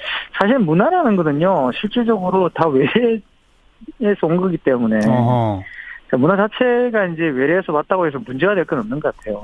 뭐 설렁탕 문화 같은 거 사실 알고 보면 몽골에서 오고 그러지 않았습니까? 우리가 고유한 것을 믿는 것도 그렇기 때문에 이제 이 할로윈 문화도 이제 뭐 이렇게 즐기는 마당에 하나의 어떤 그 우리의 문화로 이제 안착된 거 아닌가라는 생각이 들어야 되고요. 특히 한국에 들어온 할로윈 문화는 미국에서 만들어진 그런 할로윈 문화라기보다는 일본을 거쳐서 이제 들어온 문화에 가깝거든요. 네네. 일본의 그 코스튬 플레이라고 부를 수 있는 보통 줄여서 코스프레라고 부릅니다. 예. 대부분 할로윈 데이의 그런 캐릭터들이 일본 애니메이션 주인공이라는 걸 금방 눈치채실 수 있을 거예요. 아니면 아하. 뭐 코미콘처럼 저기 미국의 그런 코믹 캐릭터라든가 이런 그 사람들을 대체로 이제 캐릭터로 삼아가지고 그렇죠. 분장을 하게 되는데 예. 그런 문화들이 들어와서 이제 10대 문화라든가 20대 초반 문화로 자리를 잡아버렸다고 볼 수가 있거든요. 그래서 예. 젊은 층에게는 뭐 추석이나 설날 못지않은 명절이 되었다. 그래서 그런 생각이 들어요. 예. 그 한국적 할로윈 대회의 특징이라는 것도 있습니까? 한국적 할로윈 데이는요, 보통 이제 일본 같은 경우는 신주쿠라든가 어떤 특정 지역에서 주로 이런 축제들이 벌어지는데, 예. 한국은 역시 이제 한국답게 어떻게 보면 서울 시내 전 구역에서 사실 할로윈 축제가 벌어진다고 볼 수가 있거든요. 예. 그래서 이제 그런 면에서 훨씬 더 이제 일본보다는 대중적으로 이런 것들이 젊은 세대를 통해서 확산되었다. 그렇게 볼 수가 있고, 예. 또 이제 다른 그 할로윈 축제에 비한다면 한국 할로윈 데이 축제는 상당히 좀 건전하죠. 그러니까. 아, 그래요? 네. 다른 데는 사실 금지를 허락해주는, 그러니까 금지된 것들을 할 수 있도록 허락해주기 때문에. 예. 정말 저희들이 이렇게 말로 언급할 수 없는 여러 가지 일들이 벌어집니다. 할로윈 데이 기간 동안. 예. 이거는 거기에 비한다면 상당히 규범화되어 있다고 볼 수가 있고요. 오히려 예. 이제 그 할로윈 복장을 하고 특이한 복장을 하고 이렇게 즐기는 그런 쪽에 가깝고. 예. 물론 이제 그런 건 있을 수 있어요. 이제 그 지나친 어떤 그런 그 성적인 어떤 대상화들. 그러니까요. 여성이면 반드시 뭐 섹시한 복장을 해야 된다든가. 어허. 뭐 이런 것들이 특히 여성을 대상화하는 그런 식의 복장들은 문제를 예. 일으킬 수가 있죠. 예. 그리고 또 지나친 상업주의가 실제 금방 이제 그런 비판들 할로윈 데이가 우리 풍속도 아닌데 뭘 이렇게 이것까지 중요하게 생각하느냐. 네. 라는 것도 지나친 상업주의에 대한 비판이라고 볼 수 있는데요. 이런 것들이 부작용을 일으킬 수는 있겠죠. 네. 너무 좀 성적으로 남녀 차별적으로 간다거나 지나친 상업주의 이런 것만 경계하고 좀 건전한 성인 문화, 성인 놀이 문화로 가면 그나마 괜찮다 이런 말씀이신 거죠? 그래서 뭐 그런 것을 금지할 수 있는 법은 민주국가에 있다고 봅니다. 그렇죠. 선을 잘 지키고. 근데 요새 눈에 띄는 게 이걸 SNS 인증샷에 자기 그 옷 입은 거 막 그렇죠. 사진 찍어서 올리면서 즐기고 있잖아요. 이것도 또 하나의 문화가 되겠죠? 사실 이제 그게 이 할로윈 문화가 한국에서 특히 증폭되는 원인이라고 봅니다. SNS 문화가 발달하니까 네. 인스타그램에 그 인증샷 하나를 올리기 위해서 네. 아주 오랜 기간 동안 할로윈 축제를 준비하는 경향도 있거든요. 젊은 층들 사이에서는. 그렇죠. 그게 하나의 문화가 되었다고 볼 수가 있죠. 예. 그러다 보면은 더 급속도로 확산되고. 그렇습니다. 그러니까 주목 경쟁이라 부를 수 있는데요. 주목 경쟁. 주목 경쟁의 어떤 그런 양상이 결국 이 할로윈 데이가 확산되는데 큰 역할을 하고 있다. 결국 그게 이제 본인을 드러내므로써 본인이 갖고 있는 어떤 자아를 개발할 수 있는 예. 본인을 드러내 가지고 내가 이만큼의 능력이 있다는 걸 과시하는 걸로도 할로윈 데이가 사실은 조금 이제 작용을 하고 있죠. 예. 그래서 내가 이제 얼마나 남들의 주목받는 그런 코스튬을 해가지고 그리고 알겠습니다. 나서서 예. 주목받느냐 이런 것들이죠. 네, 오늘 여기까지 고맙습니다. 네, 감사합니다. 문화평론가 경희대학교 이택광 교수였습니다. 시사자키 오늘 가을 개편을 맞아서 새로운 코너도 선보이고 짧지만 음악도 한 곡 듣고 했는데 8595번 쓰시는 님 정관용의 음악자키 이런 문자도 남겨주셨네요. 좋다는 뜻이죠. 앞으로도 계속 새로워지는 시사자키 만들겠습니다. 내일 뵙죠. 안녕히 계세요. 최근에 국세청은 또 별도로 파악하고 있었던 걸 보면 국세청에서는 지난 5년 동안 차명 계좌 11,000여 개에서 네. 무려 9조 5천억 원 가량의 재산들을 확인했다. 네. 계좌에 있었으면 확인했다고 되어 있습니다. 예. 이 부분이 다 제가 지금 말씀드렸던 그 확인된 차명 계좌는 과세 대상이다. 네. 하는 것의 원칙의 대상이죠. 또 앞으로 조사 결과에 따라서는 최순실 재산이라든지 또 요새 맞습니다. 다스는 누구 겁니까? 이게 유행인데 이런 것도 관련 있지 않을까요? 맞습니다. 정확하게 말씀하신 거고요. 지금까지는 다스가 누구 건지 안들 뭐합니까? 이거였어요. 네. 그 금융위원회 기존 태도는 예. 오늘의 금융위원회 이제 태도는 다스가 누구 건지 알면 그 부분에 대해서 범죄 행위와 무관하게 차등과세해서 그 수익을 다 국고로 환수하겠다라고 하는 입장을 분명히 한 거죠. 여기까지 오늘 말씀 듣겠습니다. 고맙습니다. 네, 감사합니다. 더불어민주당 박용진 의원이었습니다. 의제와 전략그룹 더모아의 윤태곤 실장 어서 오십시오. 네, 안녕하세요. 홍종학 중소벤처기업부 장관 후보자 청문회 앞두고 있죠. 네. 지금 만만치 않네요. 그렇죠. 이 청문회가 내달 10일로 잡혀 있는데요. 흔히 우리가 인사청문회에 대해서 뭐 정치인 불패, 의원 불패 이런 이야기들 하지 않습니까? 예. 홍 후보자는 전 의원인데 좀 쉬워 보이지가 않아요. 재산 문제가 계속 불거져서 그렇죠. 예. 재산 문제, 본인이 쓴 책 내용 뭐 이렇게 크게 두 가지인데 재산 관련 사안이 커요. 네, 좀 정리해 주세요. 네. 홍 후보자하고 부인이 장모님으로부터 압구정동의 아파트를 증여받았어요. 네. 2014년에 지분 반씩 한 채를 이제 사위 반, 딸 반 해가지고 각각 그 당시에 한 가액이 4억 원이 조금 넘어요. 예. 그 다음 해 2015년에는 홍 후보자 부인하고 홍 후보자의 딸이 역시 장모님으로부터 서울 중심지 상가 건물 지분을 각각 25%씩 증여받았어요. 네. 이게 그때 가액으로 한 8억 몇천만 원입니다. 각각. 그렇죠. 예. 이게 첫 번째 이야기가 나온 게 쪼개기 증여 논란. 두 번째가 증여를 받으면 이제 증여세를 내야 되지 않습니까? 예. 홍 후보자가 처음부터 세금은 다 냈다 이렇게 이야기를 그랬죠. 했어요. 네. 홍 후보자 딸이 건물 지분 8억 얼마를 받았을 때 초등학교 6학년이었대요. 지금은 중학생. 학생이니까 돈이 없을 거 아니겠습니까? 그렇죠. 엄마, 홍 후보자 부인하고 억대 대차 계약서를 작성을 했어요. 돈을 빌려줬다? 그렇죠. 엄마가 딸한테 돈을 빌려줘가지고 세금을 내는 거죠. 네. 그리고 딸이 그 건물에 월세를 받는 거 아니겠습니까? 아하. 받아가지고 엄마한테 갚고 있다는 것 같아요. 네. 이게 홍 후보자 본인이 설명하는 내용입니다. 그러니까 법적 문제는 없다는 거죠? 그렇죠. 근데 이제 딸이 그럼 임대사업자로 등록을 해가지고 그 월세 수입에 대해서도 신고를 하고 있는지 여기에 대해서는 아직 이제 정확한 확인이 안 되고 있는 것 같아요. 그건 세금 부과 대상이 되니까. 그렇죠. 예. 그것도 이제 곧 확인이 될 것 같습니다. 그런데 홍종학 후보자가 이 평소에 이런 그 부의 세습 이런 걸 비판해온 사람이니까 더 문제가 되는 거죠. 그렇죠. 진보적 경제학자로 그 홍 후보자가 설파했던 그 주제가 과도한 부의 세습과 대물림은 문제가 된다. 예. 이게 불법적 부의 세습과 대물림은 당연하게 문제가 되는 거고. 네네. 근데 과도한 것 자체가 문제가 된다. 뭐 이런 거였거든요. 예.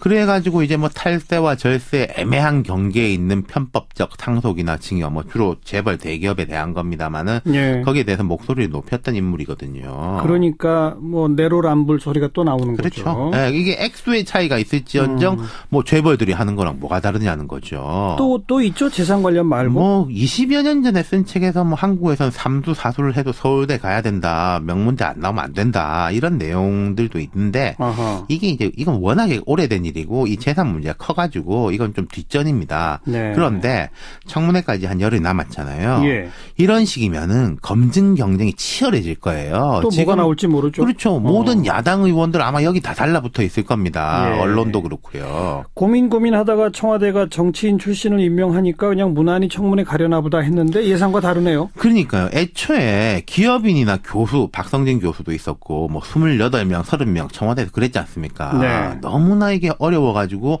결국 정치인으로 돌아와서 홍 후보자가 지명된 거거든요. 예. 지명되자마자 이제 뻥뻥 터지네요. 그러니까 청와대는 사전 검증해서 이걸 걸렀나요? 어떻게 됐나요?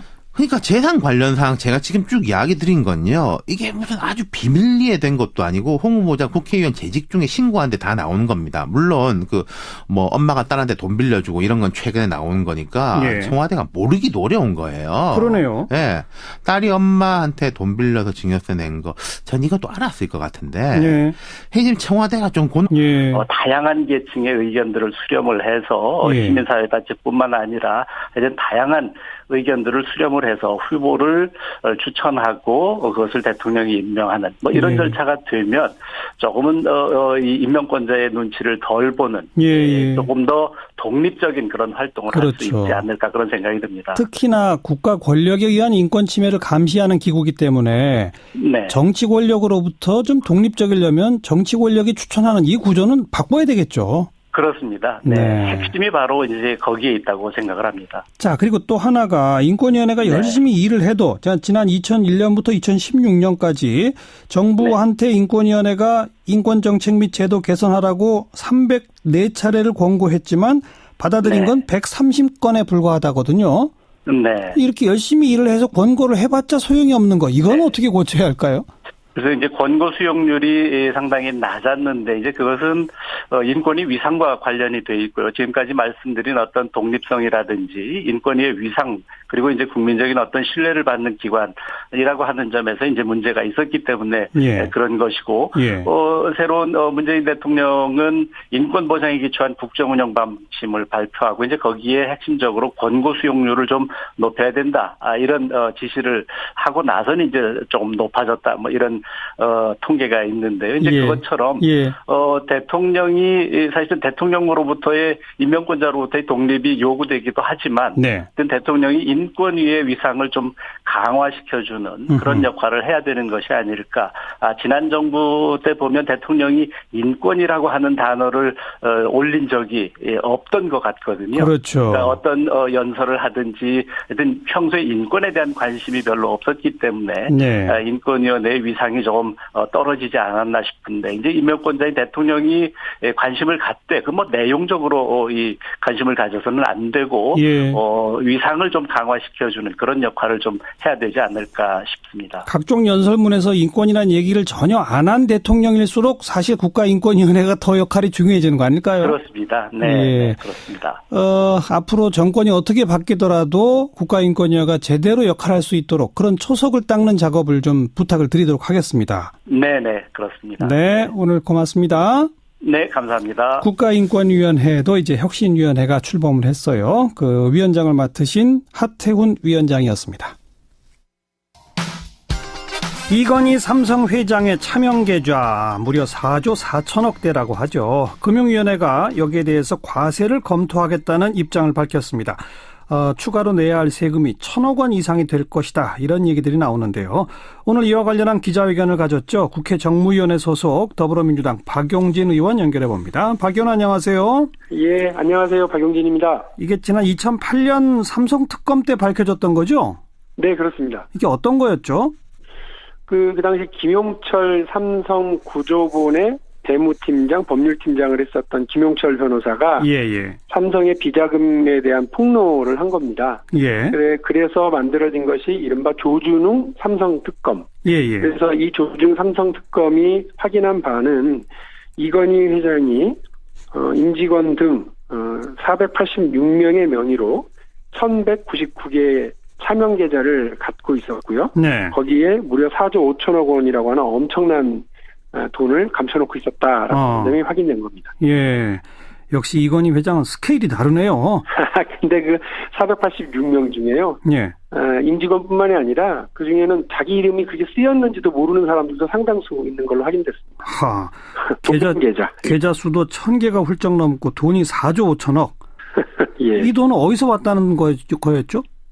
조준웅 특검은 그 당시 국민적 의혹이었던 그 이건희 회장의 비자금이다. 그래서 배임 횡령죄로 처벌해야 된다라고 하는 것이 국민적 요구였는데 예. 상속재산이다 이렇게 최종적으로 확인을 해줬죠.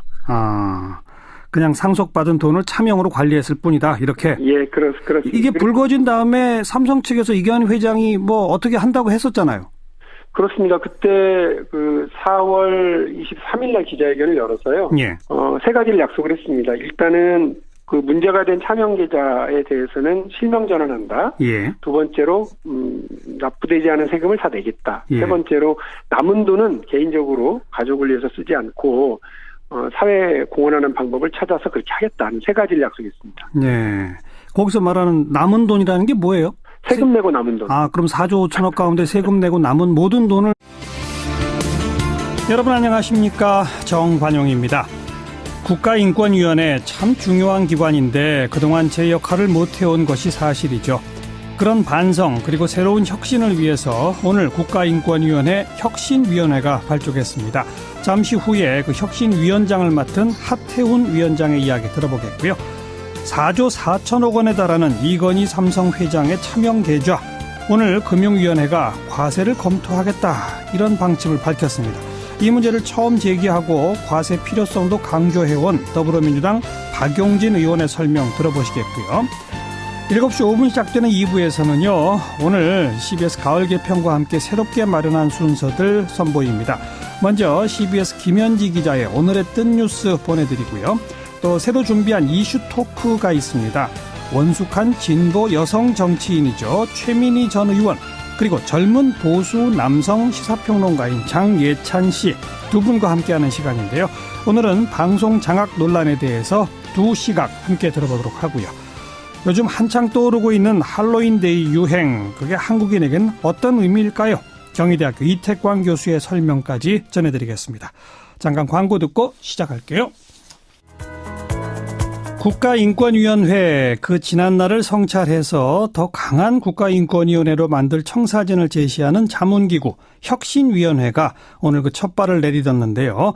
그 하태훈 위원장을 연결해서 말씀 듣겠습니다. 안녕하세요. 네, 안녕하세요. 네.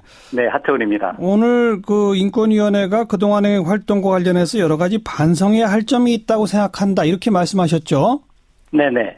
가장 반성해야 할 점이 뭐라고 보십니까? 가장 반성해야 될 점은 그 몇 년 동안, 최근에 몇 년 동안 이 인권위원회가 제대로 활동하지 못한 부분들이 있거든요. 예. 그러니까 인권 침해 상황에서 침묵을 지키거나 아니면 정부에 면죄부를 주는 이제 그런 활동들을 해왔기 때문에 그건 이제 반성적 성찰을 통해서 앞으로 인권위가 어떻게 나가야 되는지 하는 것 등을 마련하기 위한 그런 위원회라고 생각을 합니다. 예. 제가 국가인권위원회 하면 떠오르는 게 국가인권위원회가 상을 주겠다고 했는데 이 시상자로 결정된 사람이 나는 그 상 거부한다, 이랬던 적이 있었거든요. 네. 그죠. 국민의 어떤 신뢰를 받지 못하기 때문에 그런 일이 벌어졌던 것이 아닌가 생각이 됩니다. 자, 바로 그 점, 반성해야 할 점, 국민의 신뢰를 잃은 핵심 원인이 어디 있다고 보십니까? 제가 생각하기에는 인권위원장이라든지 위원들의 선임 절차가 투명하지 않고 또 정부의 입맛에 맞는 이런 분들이 임명이 되다 보니까 그렇죠. 제대로 국가의 인권 침해를 감시하고 또 앞으로의 방향들을 권고하는 이런 역할들을 제대로 하지 못한 것이 아닐까, 이런 생각이 들어서 인권위원회의 어떤 독립성이라든지 위상 강화가 필요하다고 생각을 합니다. 지금 현재는 위원장과 인권위원들 선임 절차가 어떻게 되어 있습니까? 그냥 대통령이 다 자기 마음대로. 대통령 4명하고 그다음에 국회, 그다음에 이제 대법원장 이렇게 정하도록 돼 있고요. 추천을 해서 정하도록 돼 있고, 이제 인권위원장 같은 경우는 이제 대통령이 임명을 하는데 이제 그러다 보니까 임명권자의 눈치를 보거나 아니면 때로는 이제 법률가 중심으로 예컨대 이제 대법원에서 임명을 하다 보면 추천을 하다 보면 이제 법률가 중심으로 가게 돼서 어떤 권고 기능 이런 것 등을 제대로 하지 못하는 그런 문제도 있었습니다. 그러니까 대통령, 국회, 대법원장 합니다만 결과적으로는 여당 쪽에게 더 다수가 가게끔 되어 있는 그런 선임 구조잖아요. 네, 그렇습니다. 네. 자, 이걸 어떻게 바꿔야 될까요? 그러니까 이제 작년 이 인권위원회법이 개정이 돼서 조금은 자격 요건도 이제 인권 활동을 한다든지 하는 이제 그런 인사들로 할 수 있도록 개방을 해 놨습니다만은 여전히 이제 그런 다양성이라든지 아니면 독립성, 중립성을 확보할 수 있는 그런 인사들이 임명되지 못하는 구조여서 앞으로는 이렇게 이제 이 대법원이나 국회나 대통령 이렇게 추천해서 임명하는 것 보다는 어떤 이 추천위원회 같은 것 등을 구성해서 속스러워하는 분위기인데 제가 볼 땐 청와대 분위기를 좀 납득하기 어려운 게 있습니다. 청와대 관계자의 발언이 절세와 탈세 경계선에 대한 해석이다. 후보자가 탈세가 아니라는 의혹에 대해서 정리해야 할 것 같다. 이게 인사청문회에서 정리해야 될 것 같다란 말이죠. 자, 청와대가 홍 후보자를 지명을 했습니다. 이것은 검증을 통과했다는 뜻이 아니겠습니까? 그렇죠. 탈세를 했다면 통과를 못했겠죠. 그렇죠. 그럼 청와대는 탈세가 아니라 절세라고 본 거 아니겠습니까? 그러니까 지명했겠죠. 그렇죠. 그럼 그게 그렇게 말하는 게 맞는 거예요. 그런데 그렇죠. 이게 국민의 눈높이에 맞는지에 대해서는 본인이 좀 소상하게 설명을 하는 게 적절하다. 이런 식으로 정리하는 게 맞는 건데 네. 탈세인지 절세인지 좀 애매한데 본인이 해명해라. 이런 거는 어떤 의미에서는 좀 책임이 떨어지는 거란 말입니다. 오히려 우리는 절세로 그냥 봤다. 국민들이 판단해 주십시오. 그렇죠. 이렇게 말하는 게 그러니까 맞죠. 지명을 한 거죠. 예. 인사청문회라는 취지 자체가 행정부하고 청와대에서 이 사람에 대해서 검증을 했으니까 문제가 없다. 혹은 문제가 조금 발생하더라도 이것은 이분의 이제 능력이라든지 뭐 이게 워낙 뛰어나기 때문에 예. 국회에서는 또 한번 검증해 주십시오. 이렇게 내미는 거거든요. 그렇죠. 근데 해석이 뭐 다르고 본인이 해명해야 될 문제고 이런 식으로 대처하는 것은 저는 좀 잘못됐다고 생각해요. 이게 청와대가 몰랐던 사안이 만약에 불거졌다. 박성진 후보자 같은 경우에는 그런 면이 조금 그랬죠. 있었거든요. 예, 예. 그렇다면은 곤혹스러워하는 건 맞는데 이건 다 아는 사실이거든요. 네. 아까 표현한 것처럼 청와대는 우리는 절세로 판단했습니다. 그렇죠. 국민 눈높이에 맞을지는 한번 평가해 주십시오. 네. 이렇게 내는 게 맞죠. 그렇죠. 수고하셨습니다. 감사합니다. 윤태권 실장이었어요. 자, 7시 5분 2부에 다시 옵니다.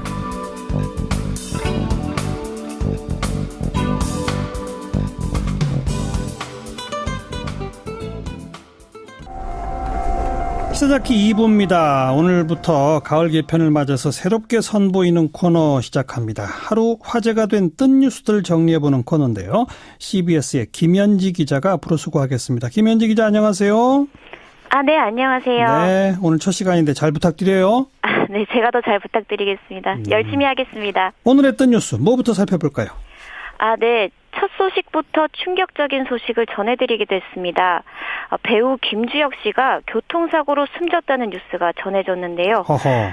예, 한 매체는 오늘 오후 4시 30분쯤 서울 삼성동의 한 도로에서 김주혁 씨가 탄 차량이 전복되면서 화재가 발생했고 곧바로 병원으로 이송됐지만 숨졌다고 보도했습니다. 네. 이에 김주혁 씨 소속사 측은 확인 중이라고 했지만 사고가 날인 강남경찰서는 숨진 이가 김주혁 씨가 맞다고 전했습니다. 네. 조금 아까 속보로 막 들어오던데 참 안타깝군요. 자, 다음 뉴스는요? 네, 오늘 하루 종일 실시간 검색어 상위권엔 낙태죄 청와대 청원이 올랐습니다. 청와대 게시판에 낙태죄 폐지 청원이 등록됐고 마감인 오늘까지 30일간 23만 명이 넘는 사람들이 청원에 동의했기 때문입니다. 네. 소년법에 이어 두 번째로 청와대가 입장을 내놓게 돼서 더 주목받았습니다. 현행법상 낙태는 원칙적으로 불법인데요. 낙태죄 폐지 청원인은 여성에게만 책임을 물어선 안 된다. 자연유산 유도약인 미프진을 합법화해달라고 요청했습니다. 네. 네티즌들의 반응은 어떻습니까? 예, 낙태죄 폐지에 대해서는 옹호의 목소리가 더 크게 들립니다. 출산율을 위해 국민의 인권을 침해할 수는 없다. 여자 임신시키고 도망가는 남자를 처벌하는 법은 왜 없냐는 지적인데요. 네. 예, 하지만 자연유산 유도약인 미프진의 합법화에 대해서는 부작용 때문에 찬반이 크게 갈리고 있습니다. 네. 청와대가 어떤 답변 내놓을지 궁금해지네요. 자, 다음 뉴스는요?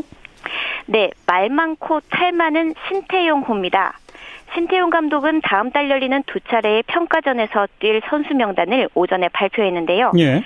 신 감독은 대표팀의 부진한 성적에다 히딩크 감독 복귀설까지 더해지면서 3kg이나 빠졌을 정도로 마음고생을 했다는 후문도 들리고 있습니다. 예. 예, 오늘 신태용 감독은 이번 달에 소집됐던 선수 가운데 13명을 제외하고 또 13명을 새로 뽑았습니다. 그런데 이번 발표 뒤 계속 언급되고 있는 선수는 오히려 명단에서 빠진 이동국 선수입니다. 아하. 최근 개인 통산 200골이라는 대기록을 세운 이동국 선수를 빼면서 신 감독은 이제 놔줘야 할 시기다. K리그 영웅을 아름답게 보내줘야 한다는 것이 내 개인적인 생각이라면서 제외한 이유를 설명했는데요. 예. 예, 하지만 이동국 선수는 신 감독이 대표팀 감독으로 부임하면서 가장 먼저 데려왔던 선수이기 때문에 누리꾼들은 부를 때는 멋대로 부르고 은퇴도 마음대로 시키냐. 급할 땐 부르고 월드컵 진출하니 토사구팽이라면서 비난이 쏟아지고 있습니다. 요새 우리 좀 사회공헌하겠다? 네, 그렇게 했었죠. 근데 그런 기억이 없는데요? 없습니다. 예, 그 약속까지 안 지켜졌어요. 일단 실명전환이라고 하는 국민적 상식에 봤을 때 지금까지 이게 문제가 되고 있는 건 실명전환이 아니라 또 다른 차명으로 간 거예요. 다시 말씀드려서 가령 김 과장 이름으로 삼성 김 과장 이름으로 가지고 있었던 숨겨놓았던 돈을 예. 이건희 명의로 이렇게 옮겨가는 것이 아니라 삼성 김 과장에서 삼성 이 과장으로 이름만 다른 사람 이름으로 다시 바꿔서 넣은 겁니다. 이거 그러니까 차명 계좌가 그대로 유지됐던 거죠. 네. 그리고 세금도 내야 할 돈을 다 내지 않았고. 네, 세금 내지 않았고요. 그리고 또 사회공헌도 알고 계시는 것처럼 없었습니다. 네. 그런데 이번에 금융위원회를 향해서 박용진 의원이 뭐 강하게 질타하니까 이 세금 매기는 거를 검토하겠다라고 답변이 나왔죠? 네, 그렇습니다. 16일 날 첫 번째 금융위원회 국정감사 때는요. 예. 이거는 그 실명전환 대상이 아니다.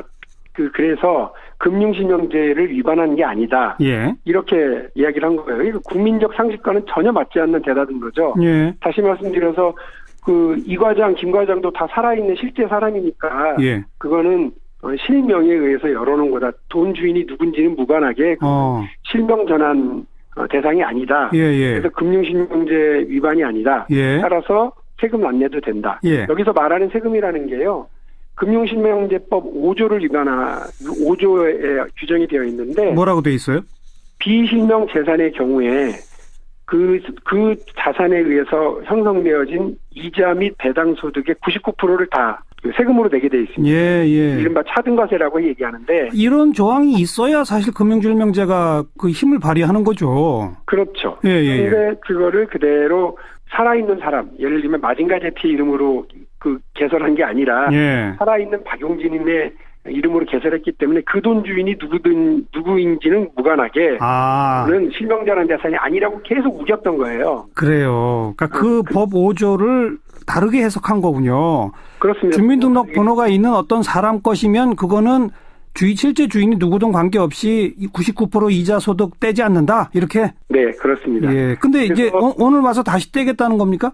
오늘 저희가 확인했던 거는 검찰의 수사, 금감원의 검사 그리고 국세청의 조사 결과에 따라서 국가기관에 의해서 차명계좌라고 확인이 되면 금융실명제법 5조에 해당되는 거다.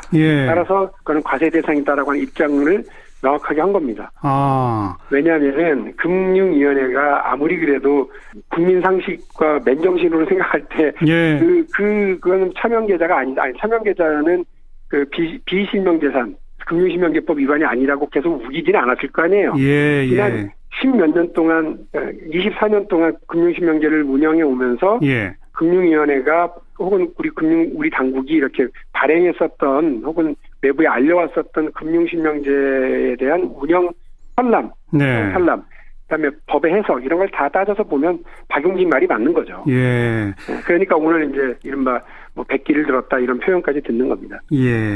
그리고 이미 이 계좌는 검찰 수사를 통해 확인된 차명 계좌 맞잖아요. 그렇습니다. 그러니까 이 부분에 대해서는 과세 대상인 것으로 알겠습니다. 분명히 얘기를 했습니다. 그 1199개 계좌에서 발생한 모든 이자 배당 소득의 99%를 이제 추가로 징수할 수 있게 됐다 이거로군요. 그렇습니다. 삼성은 지금까지 그냥 그 재산을 이건희 회장 자신의 것으로 만들기 위한 필요한 세금은 냈다는 거예요. 그러나 이 경우에는 금융실명법 위반이 될 경우에는 또 다른 90%까지의 차등과세를 하고 그 90%에 붙는 주민세 9%가 또 있기 때문에 99%를 다 내야 된다고 한다면 기존에 냈던 세금과의 그 차이 한 52% 정도의 세금을 더 내야 되는 겁니다. 근데 이게 아주 중요한 원칙이기 때문에 이 원칙이 확립되면 추가로 아까 말씀하신 검찰 수사나 금감원 조사나 국세청 조사를 통해서 확인된 차명 계좌라면 다 이런 추가 징수가 가능해지는 거네요. 그렇습니다. 그래서 제가 오늘 이거는 제2의 금융실명제 긴급명령으로 규정되어야 된다. 아주 거꾸로 서 있었던 금융실명제를 바로 세우는 역사적인 날이다. 이렇게까지 얘기했었어요. 당장 이 원칙 때문에 좀 떨 사람들이 꽤 있을 것 같은데요. 누가 떠오르세요? 상당히 많을 것 같은데요. 최근에 금감원에서 확인해준 자료를 보면 웬만한 대기업들은 다 이 차명계좌가 있다가 들통이 났더라고요. CJ가 그렇고 신세계, 동부건설, 빙그레, 한국콜마, 한국철강, 천일고속 등 10곳 정도의 기업들이 이런 대상이고요. 또